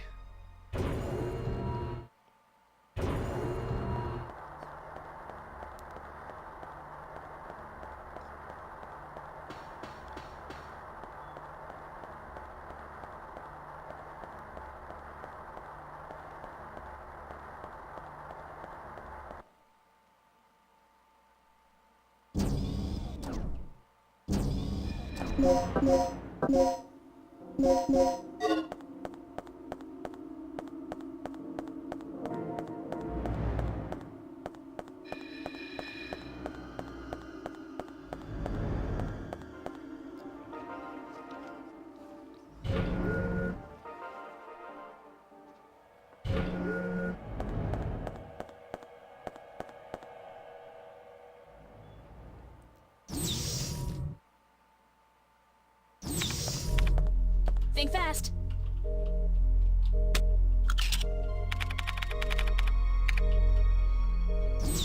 Yes!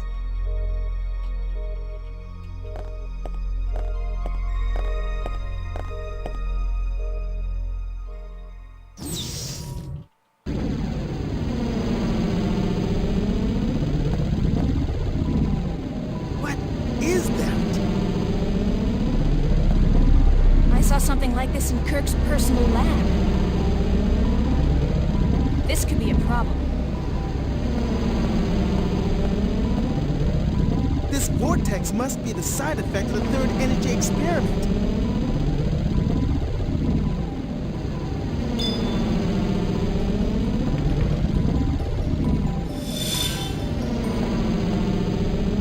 So how are we supposed to get around this thing? Either we find a way or we both end up as dino droppings. Not funny.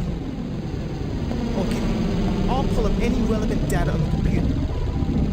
Regina, you search around for any possible clues or leads.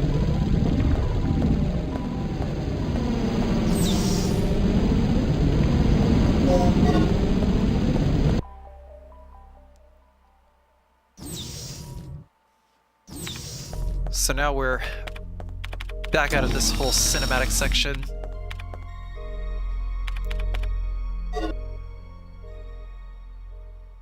Wow, I just realized that exit sign above the door just said A, B, C in capital letters and D, E, F in lowercase letters.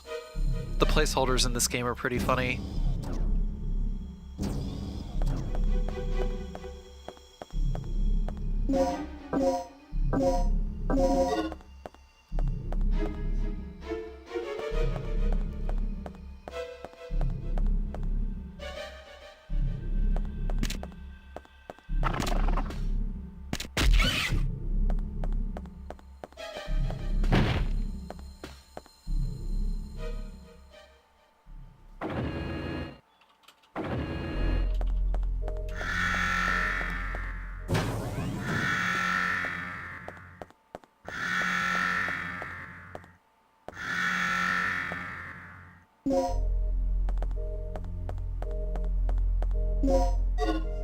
Plug in the boxes there, and then B2 key chip.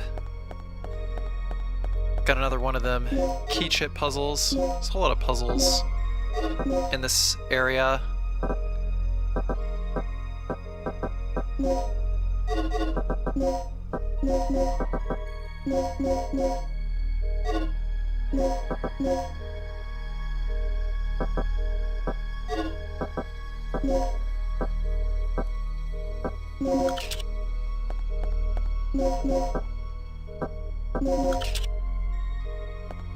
And the code for this is 0392.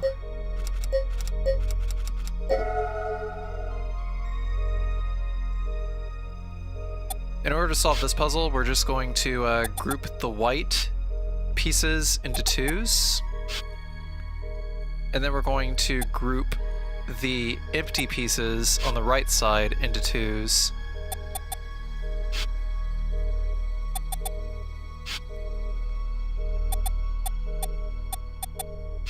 Then we're gonna swap them both so that the white pieces go on top and all of the clear pieces go on the left.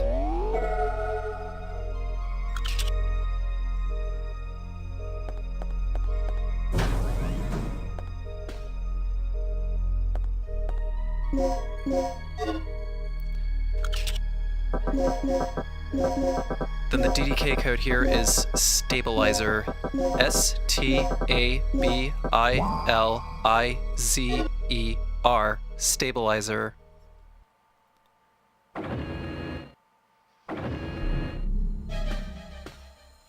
Initiating decontamination procedure.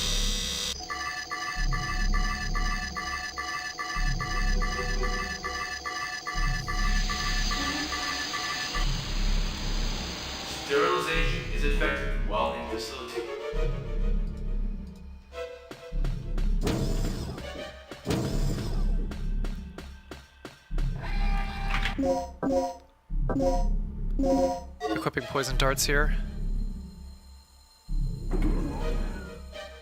Because there's going to be a repopulation of velociraptors here, I decided to run forward and to the right so that I could take care of this one first. I'll start moving this way a little bit. Wait for our friend to come around the corner. And while we're doing so, we're just gonna do a quick L1 check. He actually kind of arches around the corner a little bit, as his tracking dictates, so I kind of wait for him to finish clearing the corner before I shoot him, because I don't want my dart to accidentally miss.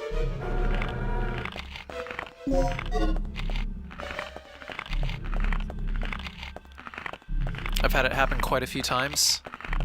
I can hear that velociraptor chewing on something, so I like check over by the weapon locker. Just wanted to go ahead and get rid of him now. So now I have 3 plugs, at which point I can go back and get one more poison dart from the weapon box.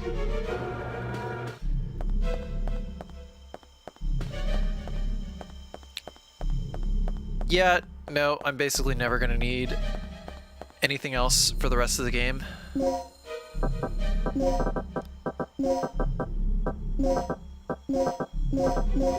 Just my poison darts.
I kind of ran out of things to mix up, so I just mixed the last 2 anesthetic darts there.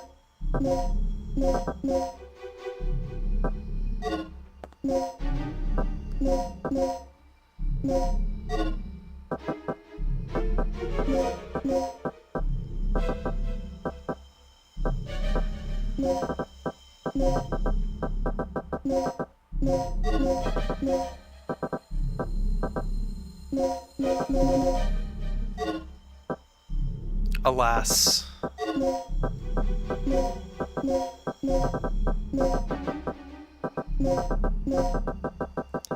Pretty sure this is the last bit of menuing I'm going to be doing for the rest of the run.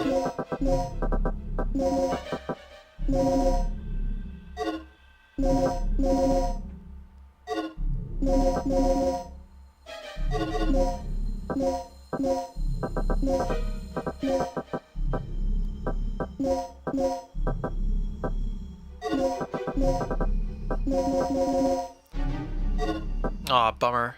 I came up short.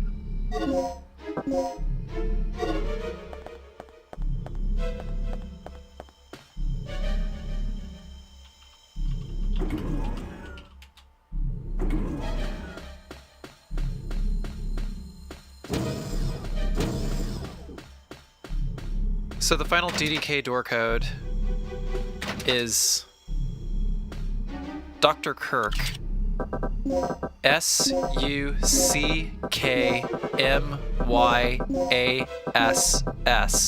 Dr. Kirk.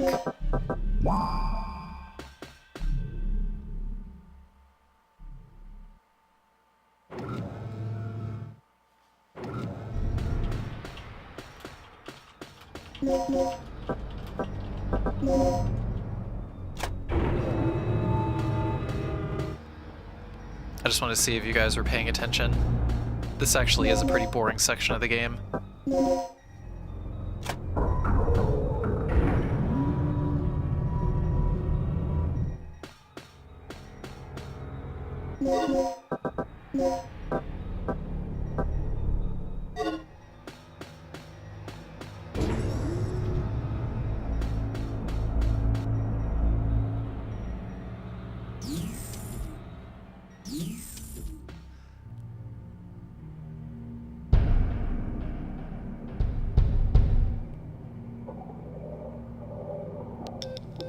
Rick, I've located the main generator of the third energy. Great. See if you can activate it.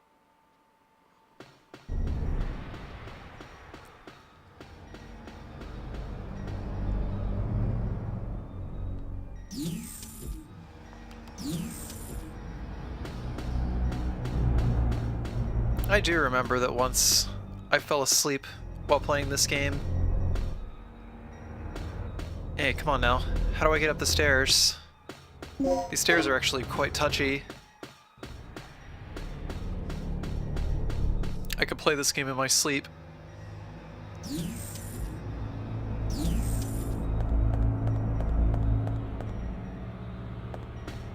But at this point, there's only 2 more hazardous sections of gameplay. And most of this section is just cutscenes.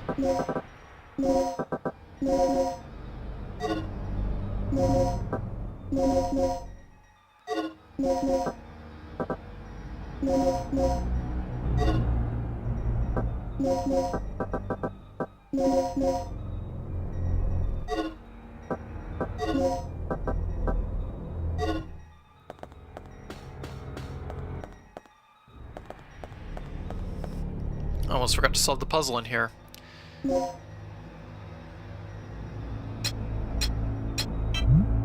So, turn the left one to the left once, or the center one to the left once, put the right one in as is, and then the left one to the left.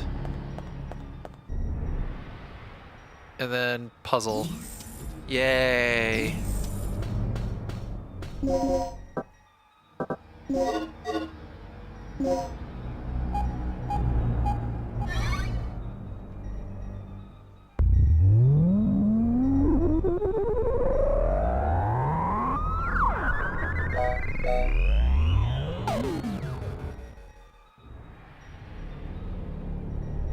Remember, a special keycard is required to operate the generator.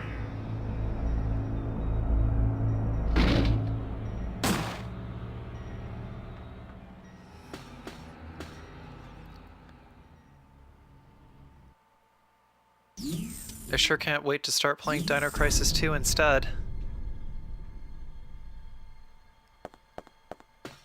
Also, that poor scientist. We're going to use the fingerprint collection device here to go ahead and get Dr. Kirk's fingerprint. You could also do it on Dr. Kirk himself, but...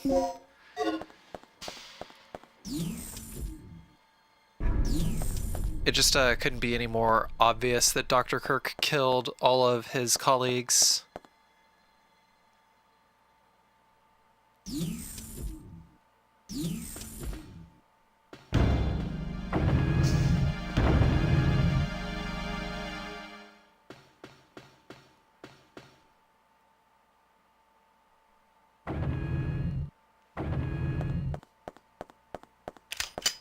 Don't move. And what do you think you're doing? Carving a name for myself in history with the ultimate energy source. Open your eyes, you freak. Your precious creation is nothing more than another weapon to be misused. You seem to have a small degree of superficial intelligence. It's too bad that it is wasted on one who is about to die.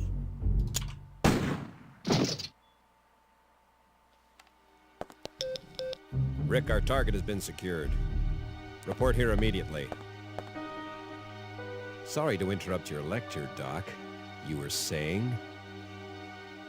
Yes, I was saying. I discovered how the third energy could affect space if it ran unchecked 3 years ago. I thought that the energy had the ability to transfer selective space to an alternate time-space continuum. But I was incorrect. The space was not transferred, it was exchanged. To put it in terms that even you can understand, third energy has the ability to replace a pocket in space with one from a different time. What? Yes. I came to these conclusions following this evening's final experiment. You've seen the effects yourself. Those beasts were occupying the space this facility is located on almost 65 million years ago. Right. So that's how those dinosaurs appeared in our time. Precisely. And that is what I have done. Uh-huh. And how many people were sacrificed before you made this discovery? Who cares? The numbers are quite irrelevant. Let's just say that there were many. Extraordinary deaths for ordinary men, don't you think? Spoken like a true devil. A god or a devil? I don't care about that. Only my experiment. Enough. Only one thing matters at this point. Your grand invention is blocking our escape. You need to destroy the vortex. The only way to do that is to allow the generator's third energy levels to overload. Theoretically speaking, the third energy and the vortex will cancel each other out if they come in contact with one another. But there is one small catch. If you cannot stop the generator's third energy overload, this entire region may be shifted to another point in the space-time continuum. Then we'll just make sure to be somewhere else when the shift happens. No problem. But we couldn't even activate the device. You're missing the initializer and stabilizer, right? Where are they?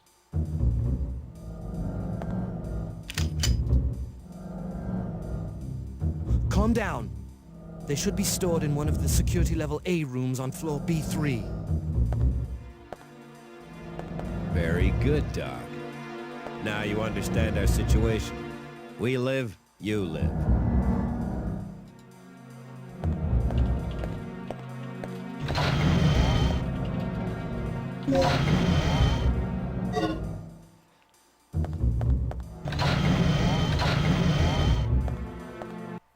Okay.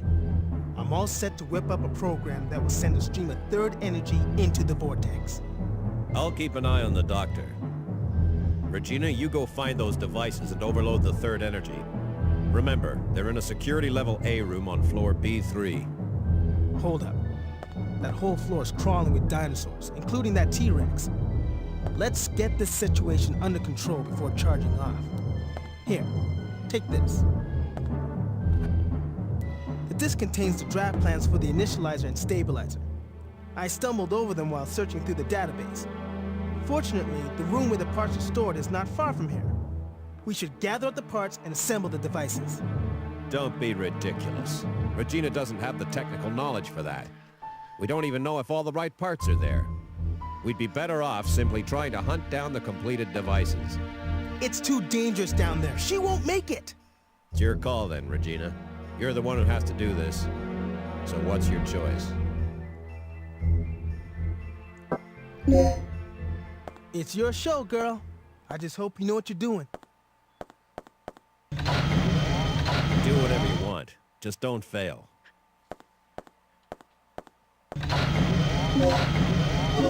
So, when I'm recording commentary, I like to do a thing where I get chat to try and make me laugh while it happens.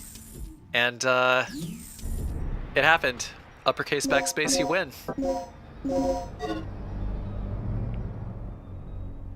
Because he just spurred into place a particular conversation. Also, there's a velociraptor here. We're just gonna put him to sleep permanently, right? So, he says, it's a good thing the machine didn't break. It's a good thing that Dr. Kirk's machine didn't break and send and bring 60 Hitlers into the present. I think that is a very good thing. But then friend Trap Hustla is like, it would have just been 60 Hitlers, 60 ex-painters yelling at folks. Then Space Diva's like, Hitler by himself would be harmless without his officers and soldiers. But what if it's Mecha Hitler, though?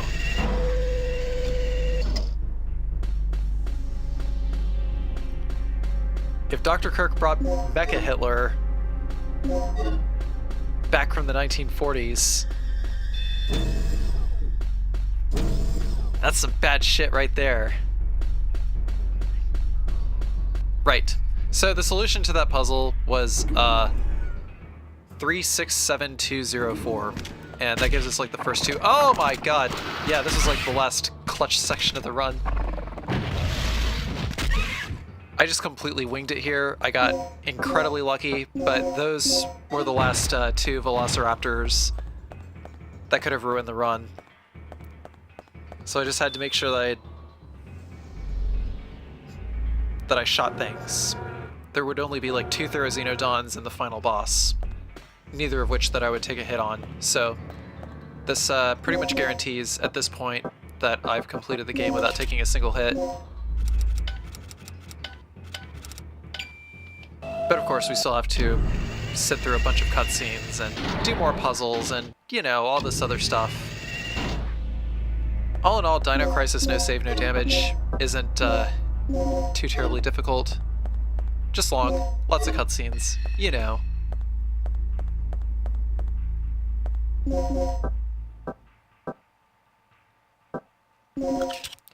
So I have to use the planning disk here. The code here is 204, just like it was in the other puzzle.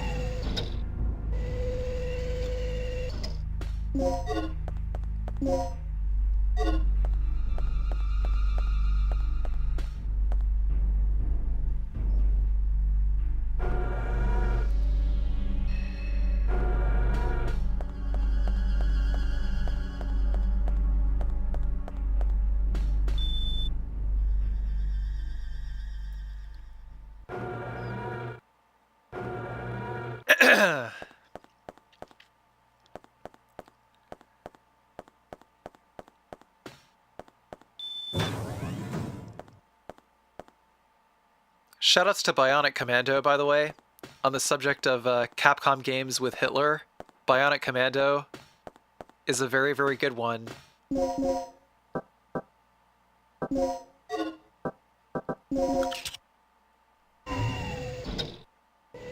Because you get to shoot a rocket into his face and watch his head explode at the end. How fucking cool is that? And this was a game on the NES.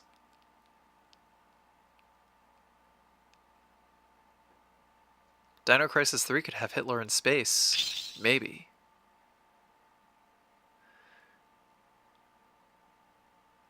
Yeah, no, at this point, because there's just like not really much else to talk about in this run, I'm just like kind of bullshitting around.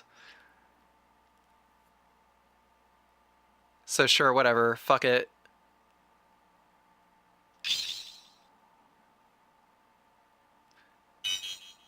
Kind of mess that up here. But yeah, like I decided to choose for the event route just doing all of Rick's stuff instead of Gale's strategies. Because it's like Gale's... Like all of Gale's methods are faster, but Rick's are safer. If I went through Gale's strat, then I would have to deal with a lot of Therizino downstairs.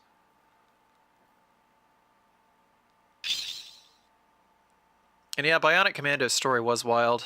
I gotta play Bionic Commando on stream sometime.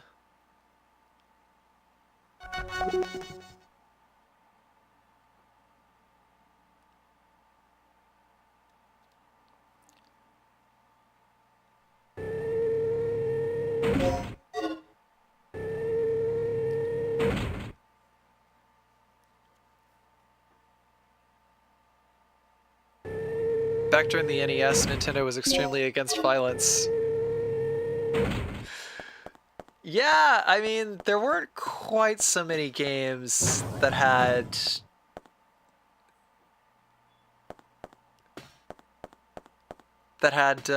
what's the word I'm looking for? Gratuitous scenes of blood and gore on the NES. At least not in America. But I mean, you know,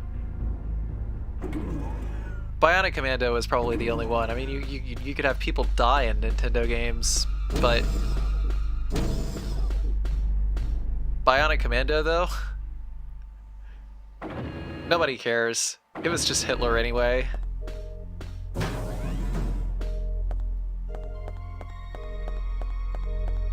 Yeah, Sweet Home was pretty brutal too, but that never came out in the US. That was a Japan-only game. So here, it's 31415.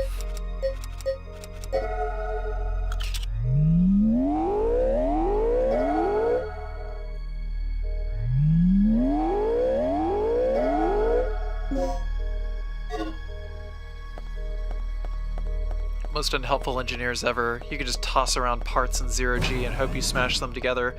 Yeah, that's basically how you assemble the initializer and stabilizer.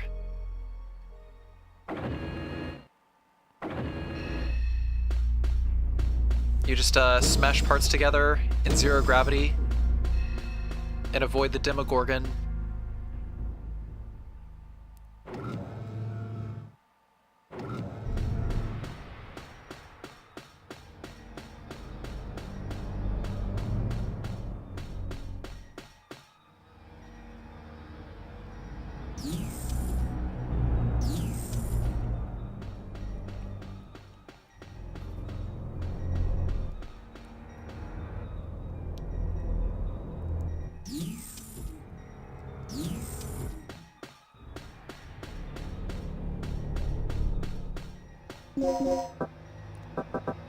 So before we can put down the initializer and stabilizer, we have to hit a couple of buttons here.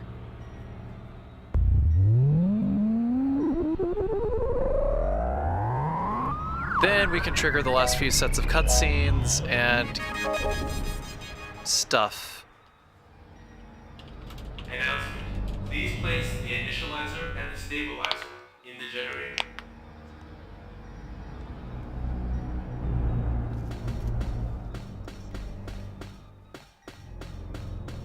This game has a few cutscenes. Just a few. 1,000. Not that there's anything wrong with it. Well, I just wish I could skip them.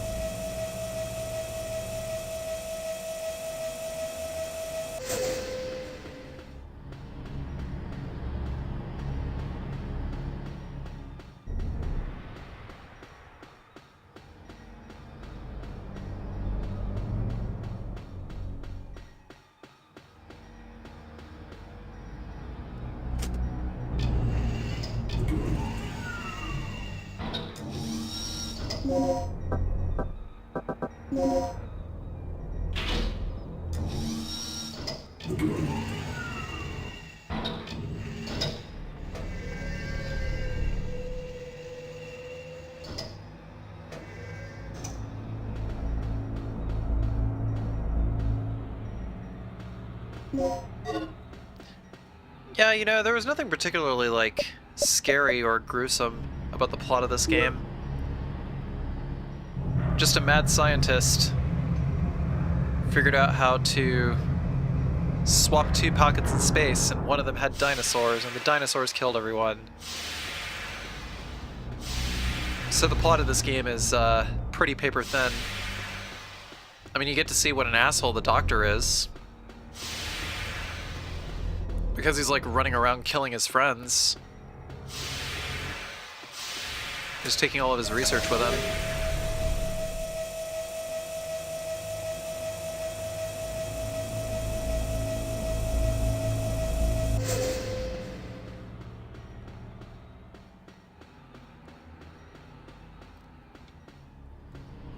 Sounds like Half-Life.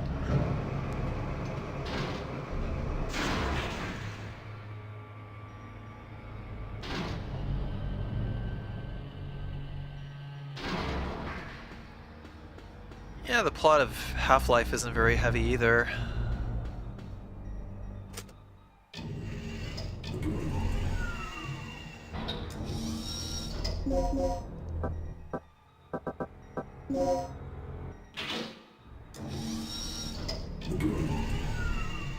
I think that Half-Life might be a slightly more lore-heavy game than anything.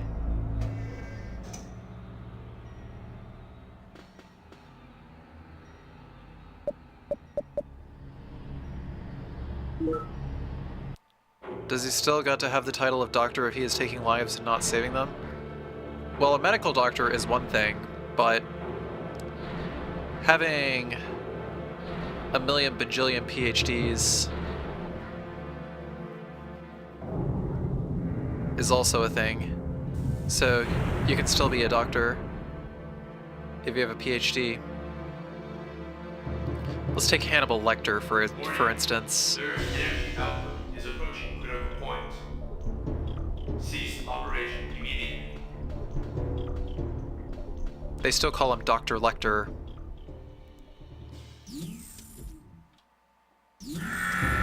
Danger. Third energy output is approaching critical point. Attempt to compensate. Okay, Regina. Adjust the power output to maximum. Here goes. Just remember there's no turning back once it overloads. Then we won't look back. Crank that sucker and let's go out with a boom.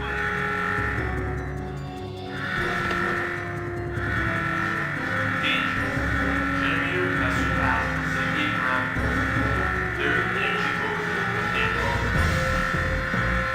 All personnel evacuate immediately.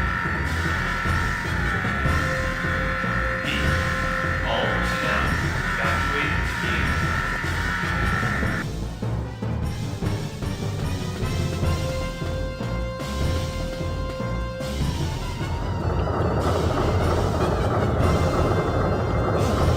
The ceiling! Move it!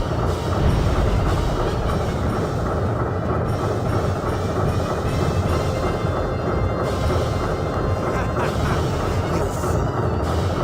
What was the point in saving me?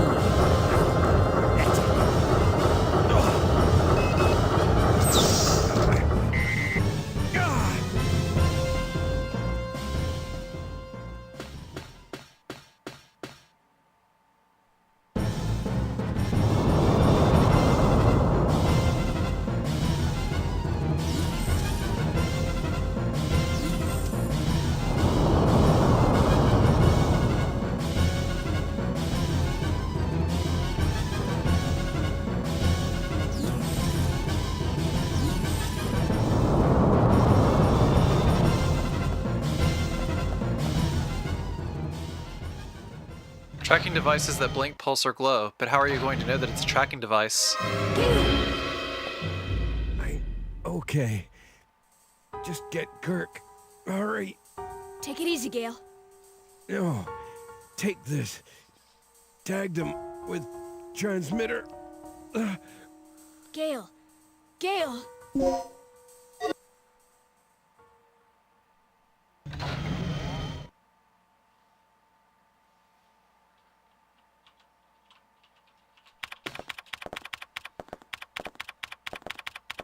All right.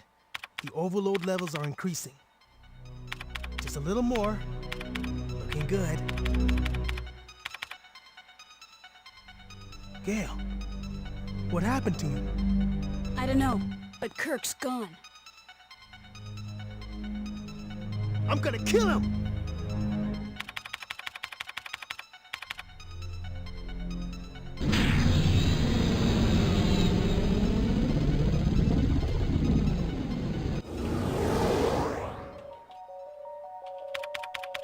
This is it. All that's left is our escape. Let's go. Wait, what about Kirk? What about him? It's a miracle we're still alive at this point. Forget about him. Don't forget the mission. You're not here to babysit. Sorry, but I have a conscience. I'm taking you back, now. No. You two get going. I'm going after Kirk. What? You're insane! Don't you remember our situation? The third energy can't be controlled anymore. Staying here any longer is suicide! I know. If I'm not back in 30 minutes, you two make your escape without me. Hey! Do something!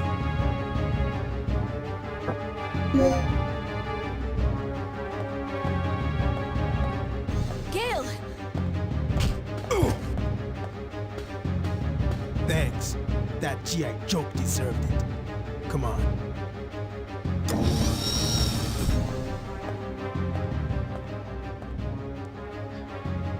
So we're choosing the Rick option so that Regina punches out Gale.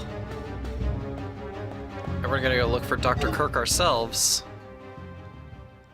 which results in the best ending of the game.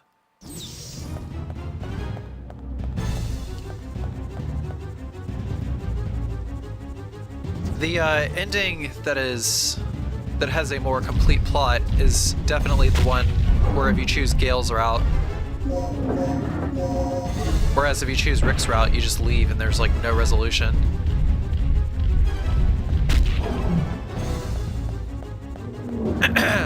It's essentially mission failed.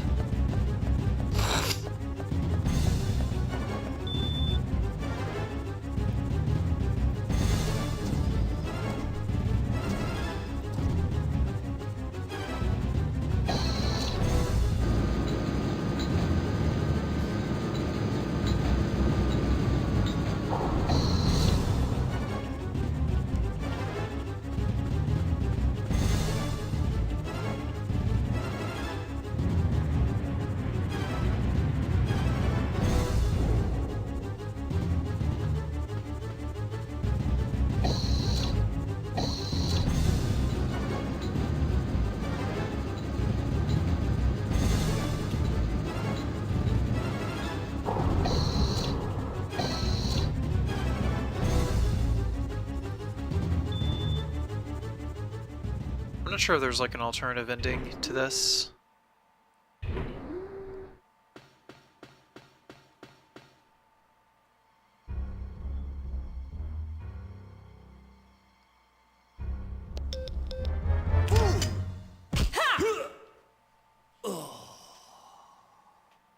Regina, what are you doing? Answer me! What have you been doing? The hovercraft's just being destroyed by the T-Rex. I caught the doctor, Rick. There's a chopper over here we can use to escape. Oh, great. I'm heading over now. Good. I'll pick you up ASAP. Hurry!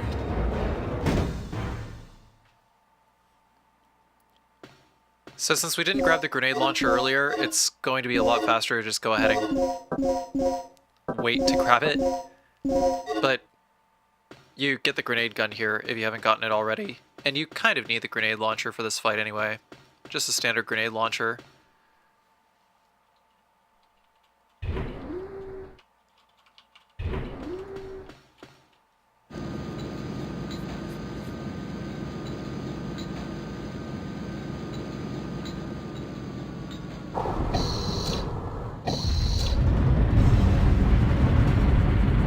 That T-Rex is right behind us. We gotta move fast.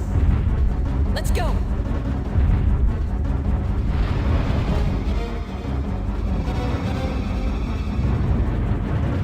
Rick, faster!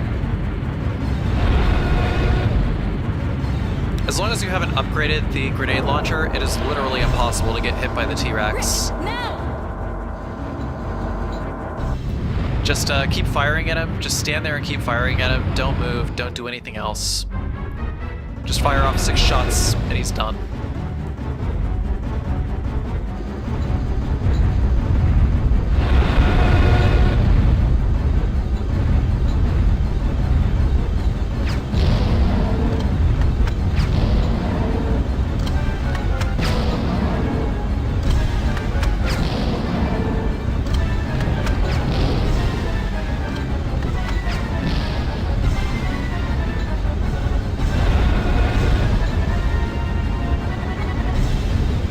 And that was Dino Crisis beaten without taking a single hit.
So that's the end of that.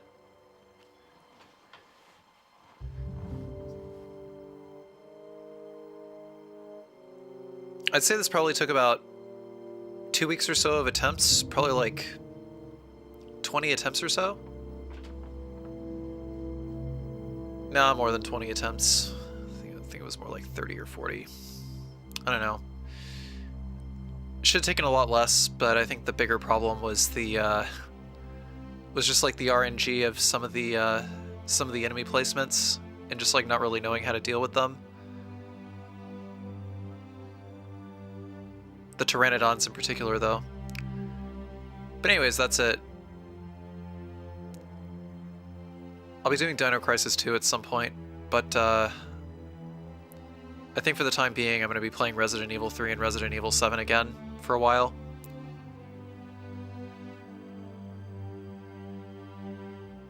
If you guys like what you see, please be sure to like, comment, and subscribe. And also, please check out my Twitch channel at twitch.tv/carcinogenSDA.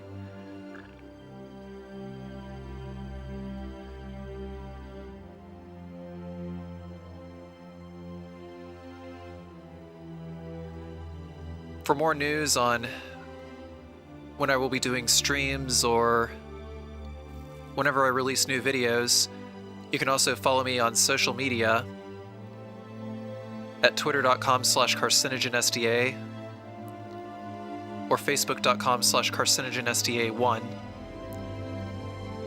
If you wish to support my content, you can do so on Twitch.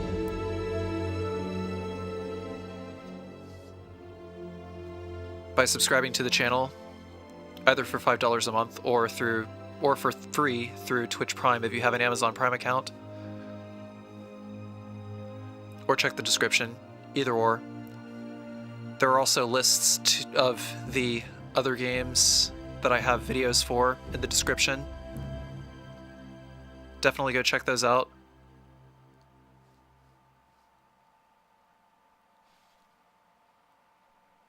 Thank you guys for watching, and I will see you all next video. You have mail. The final report of Operation Dr. Kirk. Agent name, Regina. Dr. Kirk. Status, recaptured. We have recaptured Dr. Kirk, who is currently negotiating future experiments with the military high command. Gale. Status, alive. Gale did survive, but he is seriously injured and is currently recovering at our military medical facility. Rick. Status, alive. Rick is currently analyzing the data that was recovered from Ibis Island. Regina. Status, alive. As for myself, I'm ready to begin my next assignment. Tom. Status, deceased. Tom was attacked and killed by a giant reptile that was inhabiting the island. He will be missed. Cooper. Status, unknown. We lost contact with Cooper at the beginning of the mission and have not heard from him since then. Mission complete. There is a very hard mode on PC, but I don't really have the PC version of the game. The clear time, you'll notice, is a lot lower than the amount of time the video is because the game does not count loads. There's also 3 endings. I might do videos on the other endings at some point. Also, for each ending you unlock an extra costume that you can use in New Game Plus. Beating the game also unlocks Operation Wipeout. I might do Operation Wipeout at some point. Yeah, the game just validated me. I have mad skills. And lastly, you can unlock infinite ammo if you unlock all the costumes in all the endings. But yeah, that's it then. Thank you all for watching.